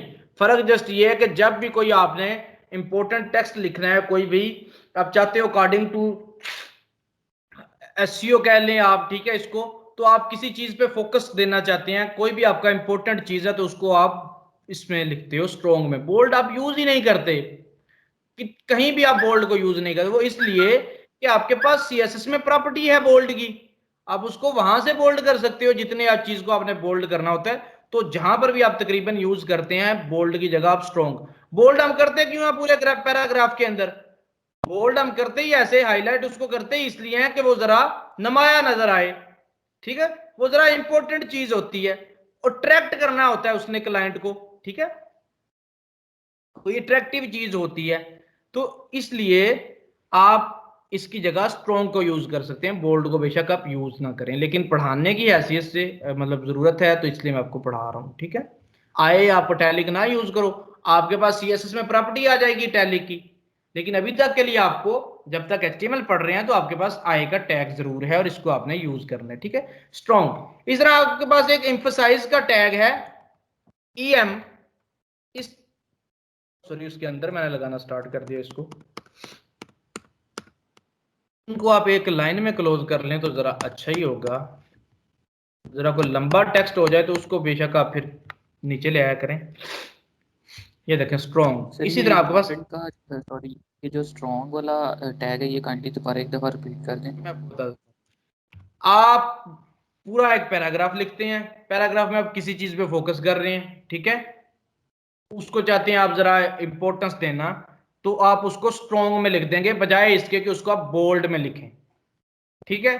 ब्राउजर इसको एज ए इंपॉर्टेंट टेक्स्ट लेगा, ठीक है, इसको browser as a important text लेगा, फर्क सिर्फ इतना है बोल्ड लिखोगे तो वो उसको इंपॉर्टेंस नहीं लेगा, उसको एज ए इंपॉर्टेंट टेक्स्ट नहीं लेगा, ये इंपॉर्टेंस को डिफाइन करने के लिए स्ट्रॉन्ग में लिखते हैं जी। बोल्ड जो है वो जस्ट उसको बोल्ड करेगा उसके स्टाइल के लिहाज से, उसके फॉन्ट जो आपको नजर आ रहा है उससे, लेकिन जो ये है स्ट्रॉन्ग है ये इंपॉर्टेंस देगा उसको अकॉर्डिंग टू एसईओ, आपकी एसईओ के मुताबिक, ठीक है, उसकी इंडेक्सिंग होनी होती है, आपको पता है आपके जो टेक्स्ट की इंडेक्सिंग होती है, जब आप उसको इंपॉर्टेंस देंगे तो फिर उसको इंडेक्स करने की ज्यादा कोशिश करेगा, आपका गूगल जो क्रॉलर है उसको उठाने की कोशिश करते हैं, उसको फिर आप इसलिए स्ट्रॉन्ग में लिखते हैं। It comes to SEO best practice, देख रहे हैं, there is no difference between using strong और B, both tags get treated the exact same in terms of ranking and how pages are indexed। अच्छा जी, just ये इसको importance के लिए आप याद रखें, आप अपनी रूटीन बनाएं, बेस्ट प्रैक्टिस बनाएं कि स्ट्रॉन्ग को ही यूज करना है आपने बोल्ड की जगह पे। सर स्ट्रॉन्ग हम पूरा यूज कर रहे वर्ड, हम एसटी से नहीं, जैसे पीछे हम कर रहे हैं ना बोल्ड के लिए अकेला बी लगा रहे हैं, तो ये जिसने एचटीएमएल बनाई है ये उसकी मर्जी है, ओके, इसमें हमारा कोई भी, क्योंकि ये डिफाइंड टैग हैं, मेरा कहने का मतलब ये है कि इसमें पूरा लिखना है, हम एसटी लिख के हम अपना काम नहीं निकाल सकते। नहीं नहीं नहीं, अगर यूजर डिफाइन होते, यूजर खुद लिखता फिर तो हम कहते कि अपनी मर्जी के लिख लें, ये उन्होंने हमें प्रोवाइड किए हैं, ये उस लैंग्वेज में दिए हैं हमें, आप बे को नुक्ते के बगैर नहीं लिख सकते, क्यों, ठीक है, कि उन्होंने बताया कि बे लिखना है तो ऐसे ही लिखना है, ठीक है जी जी, तो इसलिए कीवर्ड डिजाइन को तब्दील नहीं किया जा सकता, बिल्कुल स्पेसिफिक हैं ये। ईएम का टैग इटैलिक का काम करता है, लेकिन वही वाली बात जिस तरह आप अकॉर्डिंग टू बोल्ड बी को करते हो, ठीक है, उस तरह आप स्ट्रॉन्ग लिख देते हो उसकी जगह पे, आप आई इटैलिक करता है, एम्फसिस भी उसका सेम वाला काम करता है, ईएम है जो ये भी इसको इटैलिक ही करेगा, लेकिन आपको पता है कि बेस्ट अप्रोच होगी अगर आप आई की जगह पे दिस को लिखोगे, ठीक है, दिस इज इटैलिक, सेम वही वाला काम करेगा, देख रहे हैं, इसमें और उसमें फर्क कोई नहीं है। ये तो बोल्ड हमने खुद किया था, इस बोल्ड को हम इटैलिक वाले बोल्ड को खत्म कर देते हैं, ये तो मैंने खुद लगाया था, जस्ट इटैलिक जो टेक्स्ट लिखा है इसको बोल्ड करना है, ये देखें जो आई में लिखा है जो ईएम में लिखा है कोई फर्क नहीं होगा, देख लें, this is italic, this is italic, लेकिन फर्क किधर आता है, जब आप उसको बेस्ट अप्रोच की तरफ लेके आते हो तो ये ईएम लगाते हैं आई की जगह पे, ईएम को प्रायोरिटी है आई पे, ठीक है।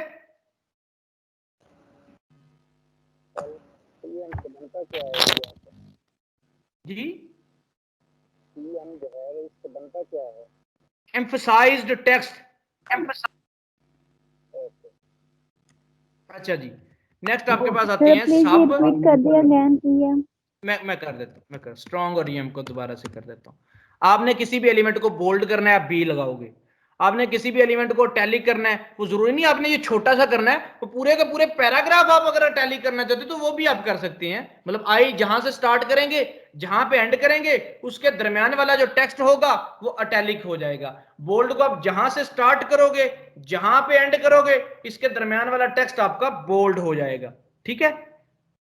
स्ट्रॉन्ग, जहां पे बोल्ड यूज करना है उसकी जगह आप स्ट्रॉन्ग यूज कर लो। क्यों?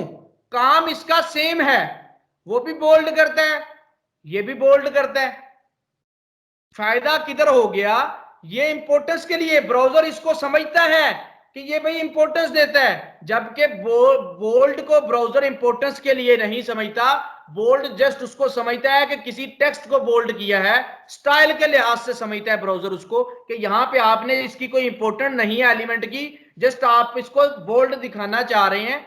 ठीक है। फॉर एग्जाम्पल आप कहें नो, मैंने लिखा था एक जगह पे, मैंने इश्तिहार बनाया उस पर लिखा मैंने नो फी, कोई फीस नहीं, मुकम्मल फ्री। मैंने इसको बोल्ड करके लिखा जरा अट्रैक्ट करने के लिए कस्टमर को। उसका ब्राउजर के साथ लेना देना कोई नहीं, उसको जस्ट मैंने कस्टमर को अट्रैक्ट करने के लिए इसको लिखा।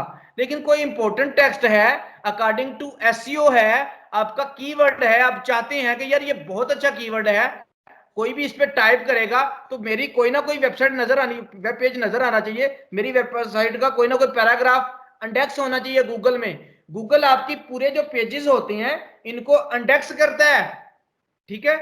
क्रॉलर्स इंडेक्स करते हैं, इसको उठाते हैं, फिर इसकी रैंकिंग बनाते हैं कि किस चीज को कितने पॉइंट दिए हैं और वो ब्राउजर पे किधर शो हो। जब आप टाइप करते हैं बेस्ट आइट्स सेंटर इन सरगोदा, बेस्ट आइट्स सेंटर इन लाहौर, तो आपको ऑप्शन दिखा देता है। ठीक है। पेज पे दिखाना चीजें शुरू कर देता है, तो टॉप पे सबसे वही वाली वेबसाइट आएगी जिसकी एसईओ अच्छी होगी। एसईओ क्या है? Search engine optimisation. ठीक है। अपनी वेबसाइट को ऑप्टिमाइज्ड करना अकॉर्डिंग टू एसईओ रूल्स, उन रूल्स एंड रेगुलेशंस के मुताबिक अपनी वेबसाइट को ऑप्टिमाइज्ड करना। उसमें बहुत सी चीजें आती हैं, आपके डिस्क्रिप्शन कीवर्ड्स आते हैं, डिस्क्रिप्शन आती है, आपके टाइटल मैटर करते हैं, आपका आल्ट का टेक्स्ट मैटर करता है, बहुत सी चीजें मैटर करती हैं, उसकी तरफ भी हम चलेंगे। लेकिन अभी तक जो हम एसईओ में यूज करें वो इंपोर्टेंस, किसी भी चीज को आप इंडेक्स करवाना चाहते हैं किसी एलिमेंट को, तो आप उसको स्ट्रॉन्ग में लिख दें, दोनों काम हो जाएंगे, बोल्ड भी हो जाएगा, इंपोर्टेंस भी आ जाएगी। जस्ट अगर आप बी को लिखेंगे तो जस्ट बोल्ड होगा, उसकी इंपोर्टेंस नहीं होगी। समझ आ गई? यही सेम काम ईएम के साथ, टेढ़ा कर दिया उसको, पूरे पैराग्राफ में वो जरा थोड़ा सा टेक्स्ट था वो टेढ़ा करके लिख दिया, क्लाइंट की अट्रैक्शन लेने के लिए थोड़ा सा चेंज कर दिया। ठीक है। जो थोड़ा सा सेपरेट नजर आता है, यूनिक नजर आता है, उस पर ज्यादा गौर किया जाता है, उस पर ज्यादा फोकस होता है, तो इसलिए उसने पूरा पैराग्राफ में किसी चीज को टैलिक कर दिया। वो टैलिक तो क्लाइंट की नजर लेने के लिए हो गया। अगर वो टैलिक आप चाहते हैं कि वही वाली आपका टेक्स्ट है वो गूगल भी उसको पकड़े, गूगल भी उसको इंडेक्सिंग की तरफ लेके जाए, तो फिर आप उसको ईएम में लगाएं। ठीक है। दोनों काम हो जाएंगे ईएम में, टैलिक क्लाइंट को भी नजर आएगा। इंडेक्स क्या होता है? इंडेक्सिंग करना, इंडेक्सिंग करना, इंसर्ट करना। जो आपका गूगल है वो आपकी वेबसाइट का जो कंटेंट है इसको इंडेक्स करता है, अपने अंदर रख लेता है, वो जस्ट इसलिए कि उसने जब शो करवाना होता है तो अकॉर्डिंग टू रैंकिंग शो करवाता है। ठीक है। वो आपको बताऊंगा क्या करते हैं गूगल के अंदर, इंडेक्सिंग कैसे होती है, वो सारी चीजें वो बाद की बातें हैं। सिर्फ ये समझें, ये जो वेबसाइट है ये गूगल इसको इंडेक्स करेगा, अपने पास सेव करेगा इसको, इसके टेक्स्ट को, जो इसकी इंपॉर्टेंट चीजें होंगी सही से जो डिफाइन कर दी होंगी उनको इंडेक्स कर लेगा। जब भी कोई इसको सर्च करना चाहेगा, अब यहाँ पे गूगल टाइप करें पहले, जो भी इसको सर्च करना चाहेगा, इसका नाम क्या था, ACCES,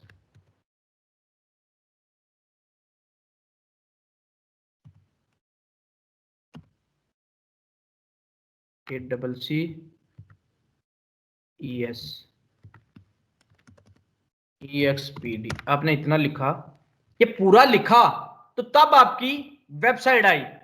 देख रहे हैं ये वाली वेबसाइट तब आई पूरा टाइप करने से, देख रहे हैं वेबसाइट आई। फिर इमेजेस भी इसकी आ गई। कौन सी इमेजेस? जो मैंने अपनी वेबसाइट में लगाई हुई हैं, देख रहे हैं ये इमेजेस कैसे यहाँ पे नजर आ गई, ये इंडेक्स हो चुकी हैं गूगल में। जब भी कोई वेबसाइट का नाम लिखता है वो इमेजेस आ रही हैं, वो इंडेक्स हो चुकी हैं गूगल में। अभी होना क्या चाहिए था, अगर कोई इसके रिलेटेड कोई भी काम लिखता है जो इस वेबसाइट का काम है, वेबसाइट का अगर काम देखें आप, यहाँ पे ये सर्विसेज प्रोवाइड करते हैं मार्केटिंग की, digital marketing, SEO optimisation, paid media. अगर ये टाइप करते, अब ये यूएसए की है, ठीक है, कोई भी एक वर्ड टाइप करते डिजिटल मार्केटिंग के अबाउट या best digital marketing company in USA, तो अगर इसकी रैंकिंग अच्छी होती तो ये वेबसाइट आपकी टॉप पे नजर आती। लेकिन अगर आप यहाँ पे सर्च करें best marketing agency in USA, ठीक है, आप जस्ट ये टाइप करें,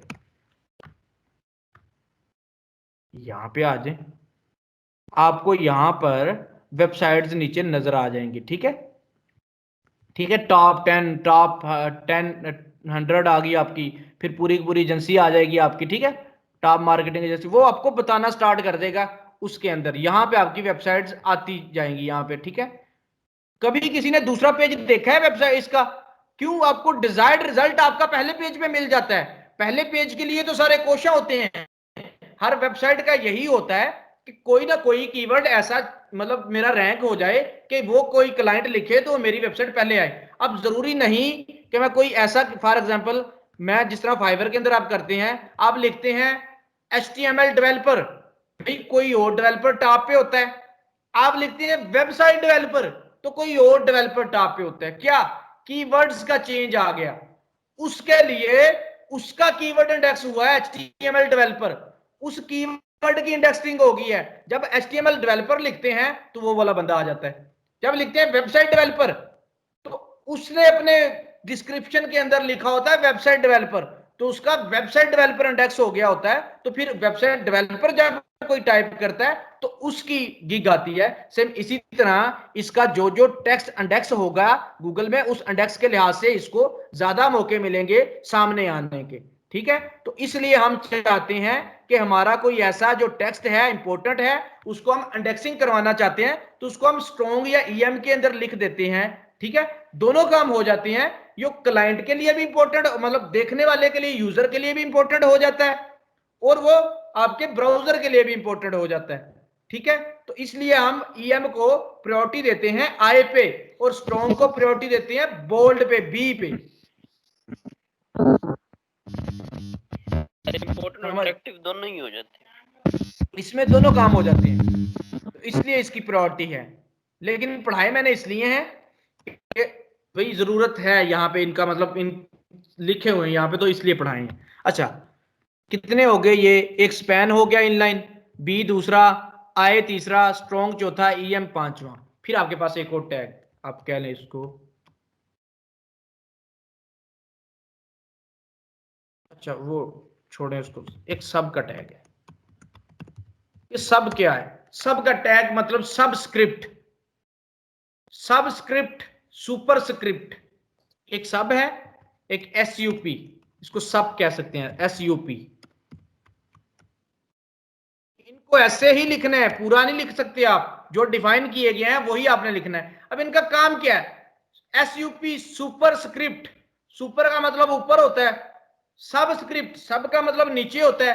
तो जब भी आपको ऐसा कोई काम करना है, फॉर एग्जांपल 2x की पावर में 9 लिखना है, ठीक है, आपको लिखना है, क्वेश्चन होते थे ना 2x की पावर में 9, इस 9 को जरा ऊपर लिखना है, तो आप क्या करोगे, इसको एसयूपी सुपर में लिख दोगे, सुपर पूरा नहीं, जो आपको डिफाइन किया गया है एसयूपी, आपने इसको ऐसे लिख देना है। अच्छा आप पूरा किसी टेक्स्ट में लिखना, जो मैं पूरे को H1 में डाल देता हूं, पूरा H1 में डाला, जिस पे मैंने काम करवाना था उसको मैंने उसमें रख दिया एसयूपी में, सिर्फ 9 को मैंने ऊपर करना था। अब देखिएगा H1 के अंदर 9 आपका थोड़ा सा पावर में चला जाएगा, देख रहे हैं, ये एसयूपी का कमाल है, एसयूपी के बिना ये ऊपर नहीं जाता, इसको हम सुपर स्क्रिप्ट का टैग बोलते हैं, एसयूपी सुपर स्क्रिप्ट। ऐसे आ रहा था, मैंने कहा नहीं यार ये मैथ के क्वेश्चन है, वेबसाइट में मैथ के क्वेश्चन ऐड करने हैं, तो उसका फिर तरीकाकार ये है, पावर में होगा तो उसको हम ऐसे लिखेंगे, एसयूपी, एसयूपी, स्टार्ट और क्लोज कर दिया, और उसको मैंने यहां पे ये लिख दिया, ठीक है जी। इसी तरह आपको पता है बेस में भी होती है कोई चीज, असास जिसको हम उर्दू में वो कहते थे, तो उसको हम क्वेश्चन लिखते थे बेस में, वो आपको बताता हूँ कैसे आप लिखते थे। H1 को ही लगा, देखो कितने H1 लगा लो आप, कहते हैं जी 4y की बेस में 2 को लिखना है, ये SUB सब, और सब को कर दिया आपने क्लोज, सबस्क्रिप्ट सुपरस्क्रिप्ट सबस्क्रिप्ट। अब सब क्या करेगा, इस 2 को नीचे लिख देगा नॉर्मल से, देख रहे हैं आप, 4y उसकी बेस में 2 को लिख दिया। तो किसी भी एलिमेंट को ऊपर लिखना है या नीचे लिखना है, वो सब के, ये अकॉर्डिंग टू जरूरत है भाई, आपकी नीड होगी, आपको जरूरत होगी, कहीं पे पढ़ रही होगी तो तभी लिखना है ना। ये तो मैंने पढ़ाने सारे ही हैं, इनको यूज आपने अपनी जरूरत के मुताबिक करना है। जहां पे आपको लगे कि ऐसा कोई काम ही नहीं है कि भाई 2 की x की पावर में लिखना है या किसी चीज को थोड़ा सा ऊपर लिखना है, ठीक है। आप जब लिख रहे होते हैं काफी सर चीजें, ये मैं आपको बताऊं, सुपर स्क्रिप्ट और सब स्क्रिप्ट दोबारा रिपीट कर देंगे। मैं करवा देता हूं, मैं आपके सामने एक चीज ओपन करता हूं, ठीक है। आप यहाँ पे कोई भी, यहाँ पे आपने कंपनी का नाम लिखा हुआ, ठीक है, ये आप, अच्छा ये P लिखा हुआ है ये, और कोई चीज छोटी सी इसके ऊपर इस तरह करके आपने देखा होगा काफी जगह लिखी होती है TM, इस तरह M इसके ऊपर डाला होता है, ठीक है, इस तरह। तो इस तरह लिखने के लिए फिर हम ये चीज यूज करते हैं, काफी जगह पे हमें जरूरत पड़ती है। जरूरी नहीं, यहाँ पे बहुत से कंटेंट राइटर बहुत सी चीज, किसी को इंपोर्टेंट देना है, इंपोर्टेंस देनी है, या कोई ऐसा काम करते हैं उसको थोड़ा सा ऊपर नीचे करते हैं, बहुत जगह पे ऐसा टेक्स्ट होता है। तो वो आप अगर डिफाइन करना चाहते हो, उस तरह का टेक्स्ट आपके पास आ जाता है, तो उसको आपने ऐसा डिफाइन करना है, ऐसे डिफाइन करना है। मैं दोबारा से समझा देता हूं। अब देखो, मैं कोई भी एक नुमाया शो करवाना था, बड़ा शो करवाना था, इस वजह से मैंने H1 लगाया, मैंने H1 एक पूरा टेक्स्ट लगा हुआ है, ठीक है। ये देखें, H1 को स्टार्ट किया और H1 को मैंने क्लोज कर दिया। इसके दरमियान में मैंने लिखा, मैंने क्या लिखा, मैं कोई भी क्वेश्चन लिख रहा हूं, 2x y प्लस, इस तरह मैं कर देता हूं, ठीक है। अब ये z है, 3y की पावर में मैंने कुछ भी लिखना है, ये 8 है, ये y की पावर में लिखना है मैंने, ठीक है। तो मैं इसको SUP में लगा दूंगा, सुपर स्क्रिप्ट। तो ये सुपर क्या करेगा, SUP क्या करेगा, इसको थोड़ा सा ऊपर कर देगा y से, देख रहे हो, उस 8 को y की पावर में डाल दिया उसने। और अगर इसी तरह किसी को बेस में डालना चाहते हो, समझ आ गई आपको? जी बड़ी बातें नहीं है, जस्ट यही है कि इसको ऊपर करना है तो SUP का टैग लगाना, और ये जस्ट याद रखना है। बाद में जब कभी आप काम कर रहे हैं, कोड कर रहे हैं, आपको कोई ऐसा टेक्स्ट मिल गया, क्योंकि मैंने आपको टेक्स्ट देना है लिखने के लिए, फिर आपने वो टेक्स्ट टाइप करना है, तो उसमें अगर कोई नीचे ऊपर होगा इस तरह का, तो जब आपको टैग नहीं पता होगा तो आप उसको लगा नहीं सकोगे। आपको पता है ये थोड़ा सा ऊपर लिखा है, ये सुपर से लिखा जाएगा, ये थोड़ा सा नीचे लिखा गया, ये सब के टैग से लिखा जाएगा, ठीक है। ओके सर ये फाइल आप हमें शेयर कर दीजिएगा ना, ताकि इससे पता चल जाएगा कि कौन कौन से टैग्स हमने पढ़े थे और याद रहेगा। तस्वीरें शेयर करूंगा, फाइल नहीं शेयर करूंगा, तस्वीरें फिर आप खुद टाइप कीजिएगा, ठीक है। चलें, फाइल शेयर कर दूंगा, ठीक हो गया। अच्छा, दिस इज, इसमें कुछ भी आप लिखते हैं, ठीक है। आप दिस लिखा है ना, जस्ट दिस लिखा है, आप एस को थोड़ा सा नीचे लिखना चाहते हैं, ठीक है। आज दिस को मैं ऐसे कर देता हूं, और एस को थोड़ा सा नीचे लिखना है। अब इसको सब में लगा दें, SUB सब स्क्रिप्ट में, SUB को कर दें क्लोज, तो ये आपका इस तरह नीचे लिखा जाएगा। देख रहे हैं, दिस एस आपका वो नीचे लिखा गया। किसी चीज को इस तरह नीचे लिखना है तो आप ऐसे कर सकते हैं, ठीक है। आज के लिए इतना बहुत है जी, आपने इसकी प्रैक्टिस करनी है। अब पढ़े हमने क्या क्या है, 6 हेडिंगें पढ़ी हैं, कुछ भी नहीं भाई, हेडिंग में लिख के आप उसका आउटपुट देख लो, हाँ जी ये बड़ी है, ये उससे छोटी है, ये उससे छोटी है, ये उससे छोटी है। स्पैन का कोई काम नहीं है, अपना जाती स्पैन टेक्स्ट ही लिखता है। अब इसको लिख के देख रहे हैं, ये जस्ट पढ़ाए इसलिए है कि आपको पता चले कि भाई इनलाइन है, इनमें ब्रेक है ही नहीं।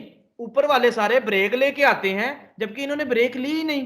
ये तो इतने इतने है, उतनी उतनी जगह ले रहे हैं, एक लाइन में जितने मर्जी लिखते जा रहे हैं हम, अगर इनमें ब्रेक देनी है। सर वैसे ये टोटल एलिमेंट्स हैं कितने? बहुत सारे यार, हमने कौन सा पूरे पढ़े हुए हैं, पता नहीं कितने हैं। तो जो ज्यादा यूज होते हैं हमने वही पढ़ने होते हैं, ठीक है। फिर छोटे छोटे काम के लिए हैं।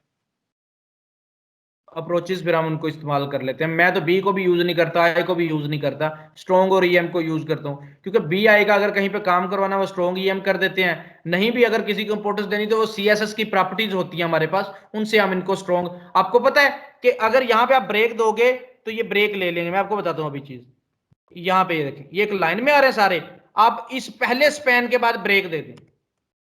बी आर क्या करता है, ब्रेक देता है, इसकी क्लोजिंग नहीं है। ये देख रहे हैं स्पैन ने ब्रेक ले लिया, अब दूसरे स्पैन के बाद भी ब्रेक दे दें, स्पैन के बाद क्लोजिंग के बाद ब्रेक देना है, देखिएगा वो भी ब्रेक ले लेगा आपका। मतलब सर इन लाइन को भी हम ब्रेक दिलवा सकते हैं, ठीक है। और दूसरी चीज, सीएसएस में आप इनको चेंज कर सकते हैं। जब सीएसएस आएगी किसी भी इन लाइन को आप ब्लॉक बना सकते हैं। आप चाहते हैं बिना ब्रेक दिए ये पूरी लाइन कंज्यूम करे, बिल्कुल करेगा। आप इसको ब्लॉक बना दोगे, आपके पास कंट्रोल होगा। आप चाहते हैं कि नहीं ये इनलाइन बनाना है तो आप इसको इनलाइन बना सकते हैं, आपके पास कंट्रोल होगा। आप इसको बेशक ब्लॉक है यहाँ पे, सीएसएस से आप इसको कंट्रोल करके इनलाइन बना दोगे, ठीक है। वो आपके पास सीएसएस मेन चीज है आपकी, ये जस्ट कंटेंट ऐड करती है, ये बताती है भाई जी लिखना है तो कैसे लिखना है, इमेज लगानी है तो कैसे लगानी है। कल हम इमेज लगानी देखेंगे, वो सारी काम आगे देखेंगे। आज जस्ट हमने देखा कि टेक्स्ट कैसे पुट किया जाता है। जो इतना आपकी वेबसाइट्स में टेक्स्ट होता है, जो एक बड़ा कंटेंट होता है, उसको हम कैसे लगाते हैं, वो अकॉर्डिंग टू अपनी नीड लगाते हैं। हमने देखा मेरी वेबसाइट में दो ही चीजें हैं भाई, हेडिंग टेक्स्ट, तो एक H1 H2 को यूज कर लो और पी को यूज करते जाओ, ठीक है। कहीं आपको जरूरत पड़ी बोल्ड करना है तो बी को यूज कर लो, कहीं आपको जरूरत पड़ी इटैलिक करना है तो आई को यूज कर लो, कहीं आपको जरूरत पड़ी कि ये टेक्स्ट को ऊपर लिखना है सुपर को यूज कर लो, SUP को, कहीं आपको जरूरत पड़ी एस को नीचे लिखना है SUB को यूज कर लो आप, ठीक है। अकॉर्डिंग टू नीड यूज करना है, जरूरी नहीं है एक पेज के अंदर सारे होंगे, नहीं, हो सकता है एक पेज में आपके जस्ट 3 टैग यूज हो, H1 H2 और P, इसके अलावा टैग ही कोई ना यूज हो आपका, ठीक है। तो लेकिन पढ़ाने हमने सारे ही। अब आप अपना नोटपैड ओपन करें और कोड करना स्टार्ट करें, ठीक है। ये चीज आपकी हर दफा ऐसी ही रहेगी, कौन सी भाई, HTML क्लोज, हर दफा आपने ये चीज लिखनी ही लिखनी है। HTML आ गई, HTML में भैया जी आपने यहाँ पे लिखना है हेड, और यहाँ पे आपने हेड को कर देना है क्लोज, यहाँ पे आपने बॉडी, और बॉडी को यहाँ पे आपने कर देना है क्लोज। ये स्ट्रक्चर आपका हर दफा यूज होगा। इसको आप सेव कर लें, हेड में आप टाइटल लिख लें, मैंने लिखा यहाँ पे टाइटल को मैंने यहाँ पे कर दिया क्लोज, ठीक है। क्लोजिंग जरूर मैंने एक ही लाइन में कर दिया, मुझे आती है चीजों की समझ, तो मैंने एक ही लाइन में कर दिया, ठीक है। दिस इज, और बेशक आप इतना सा कोड करने के बाद इसको सेव कर लिया, पहला काम ही यही किया करें कि इसको सेव किया करें। सेव कैसे करना है, आप यहाँ पे जाएं, कंट्रोल-S करें, कंट्रोल-S में पहली दफा आपसे मांगेगा नाम क्या है, मैं इसका नाम रख देता हूं SECOND, second LECTURE lecture, hyphen डाल दिया इसमें, सेकंड लेक्चर .html, ये मैंने इसकी एक्सटेंशन ये नहीं भूलनी।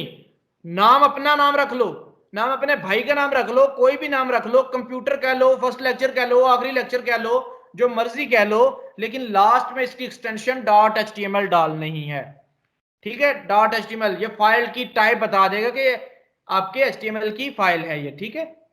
इसको आप सेव कर देंगे, जब सेव करेंगे तो आपका ये आपको पता है ये हो जाएगा। अच्छा दिस इज आवर, ये टाइटल कहाँ शो होगा वो दिखा दे। टाइटल आपका टैब पे शो हो रहा होता है, आप यहाँ पे ये देखिए, यहाँ पे ये टाइटल हमारा पेज ये है, हमारा ये टाइटल देख रहे हैं, दिस इज टाइटल। इनका टाइटल लोरेम इप्सम, इनका टाइटल एक्सेस XPD, इनका टाइटल ग्रिंड एंड गेन, इनका title accountants and tax adviser, ठीक है। अपनी अपनी मर्जी का टाइटल के साथ ये जो इमेज आ रही है इसको फैव आइकन बोलते हैं, ये आपका आइकन होता है। आइकन भी हम डिफाइन करेंगे कि आइकन कैसे चेंज करते हैं, वो मैं आपको कल पढ़ाऊंगा आइकन कैसे चेंज करते हैं, ठीक है। ओके, यहाँ पे आपका आइकन है। अच्छा कुछ चीजें जो कॉम्प्लेक्स होती हैं मैं उनको नहीं करवाता, मतलब छोड़ जाता हूँ ताकि आपको आगे समझ आ जाएंगी वो चीजें, ठीक है। काफी चीजें मैं मतलब कोशिश करता हूँ इस तरफ ना जाऊं, तो वो भी मैं मतलब आगे आगे जाके आपको सारी करवाता जाऊंगा। आज मैं आपको करवा सकता था कि ये फैव आइकन कैसे लगाना है, लेकिन मिलती जुलती जब चीजें आती है तो तब मैं आपको ये सारी चीजें करवा दूंगा। इस तरह आपने करना है। टाइटल आ गया, इस टाइटल को भाई हम ऐसे भी लिख सकते हैं जरा अच्छा सा करके, तो ये जरूरी नहीं है, मैं आपको बार बार बता रहा हूँ, ये जरूरी नहीं है कि ऐसे ही लिखना है, एक लाइन में भी लिखा जाए तो कोई मसला नहीं, ब्राउजर इसको रीड करके सही रिजल्ट आपको शो करवाएगा। ये जस्ट हम अपने लिए लिखते हैं कि कोड को नीट एंड क्लीन लिखा गया हो, ठीक है। बॉडी में आके आप जो भी चीज लिखेंगे वो आपकी स्क्रीन पे डिस्प्ले होगा। बॉडी में मैंने कुछ भी नहीं लिखा, जस्ट H4 लगाया और कुछ भी नहीं लगाया, मैंने H4 लगाया। H4 में मैंने कोई डमी कंटेंट डालना है, मैंने कहा क्या लिखूं मैं, this is and that is, जो भी लिखना है मैं लॉरम इप्सम लिखता हूं।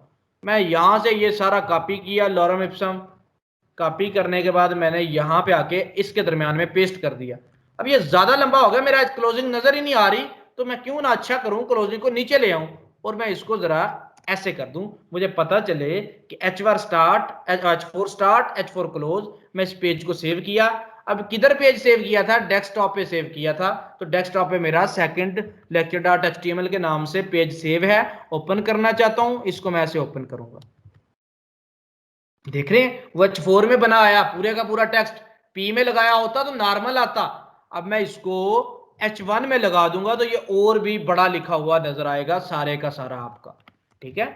तो हेडिंग बेशक आपकी छोटी भी तो हो सकती है, इतनी बड़ी हेडिंग वैसे होती नहीं है, ठीक है, लेकिन किसी को आपने इतना बड़ा लिखना है तो आप उसको H1 में लिख सकते हो, कोई इश्यू नहीं है, ठीक है। H2 में लिख सकते हो, H3 में लिख सकते हो। तो हेडिंग्स आपको पता है आपकी छोटी छोटी होती हैं, यहां तक होगी, 2-4 वर्ड हो जाएंगे, 10 वर्ड हो जाएंगे, यहां तक हो जाएगी, ठीक है। लेकिन मैंने आपको लिख के दिखा दिया ये काम, ठीक है। अब कल का आपकी असाइनमेंट्स नोट कर लें, अपनी असाइनमेंट क्या है और वो किधर सबमिट करवानी है वो मैं आपको बता दूंगा, ठीक है। असाइनमेंट्स क्या है आपकी, आपने अपने बारे में लिख के लाना है, अपने बारे में आपने लिखना है, ठीक है।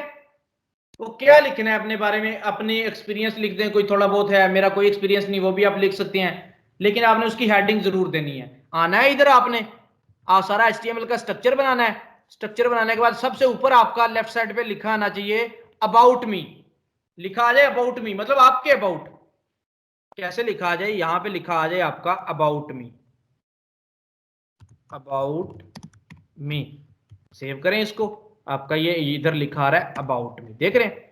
फिर आपका लिखा आ जाए अबाउट मी के लिखा आ जाए, बाद लिखा आ जाए आपका जरा छोटी सी हेडिंग हो जाए, ठीक है जी। आप कह लो जी, इसको कह लो डेट डालनी है, अपना नाम, बल्कि पहले नाम लिख दो, ठीक है। आपने नाम लिखा और फिर आपने यहाँ पे P लगाया, आप लिख दें अबाउट मी जस्ट, ठीक है। टाइटल आप लिख दें अबाउट मी जस्ट, ठीक है। अब इसको अगर सेव करते हैं, ये देखिए यहाँ पे लिखा आ जाएगा अबाउट मी, अपना नाम लिख दें, टाइटल में अपना नाम लिख दें, ठीक है। आपकी H1 हेडिंग बॉडी के स्क्रीन पे वही नजर आएगा जो बॉडी में लिखोगे। अबाउट मी लिखा, नेम मोहम्मद बिलाल, फिर आप आ गए यहाँ पे H2, ठीक है, H2। अब यहाँ पे फादर नेम लिख दें, फिर P में आ जाए।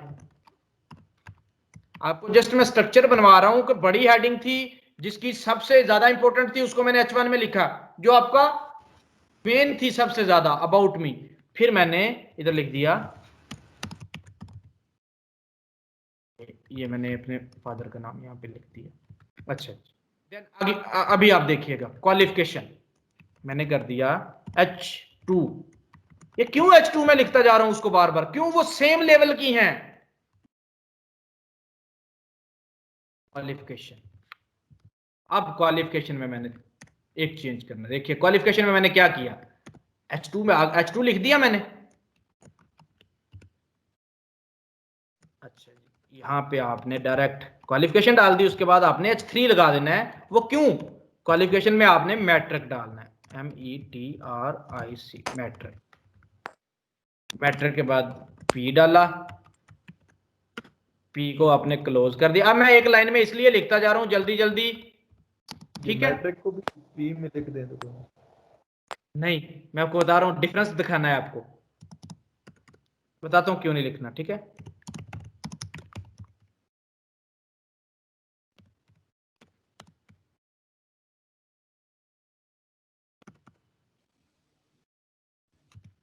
कोई भी आप लिखते हैं, ठीक है, आप अपना अपना लिखना है आपने। मैंने जस्ट इतना टाइप किया, नंबर वगैरह आप लोगों ने लिख देने, जो अपना देख रहे हैं क्वालिफिकेशन मैट्रिक, ताकि आपको पता चले कि उससे छोटी हेडिंग ये, फिर मैट्रिक के बाद आप लिखेंगे इंटर, ताकि जो जिसका लेवल जिधर है उस लेवल के लिहाज से आपने यूज करनी है।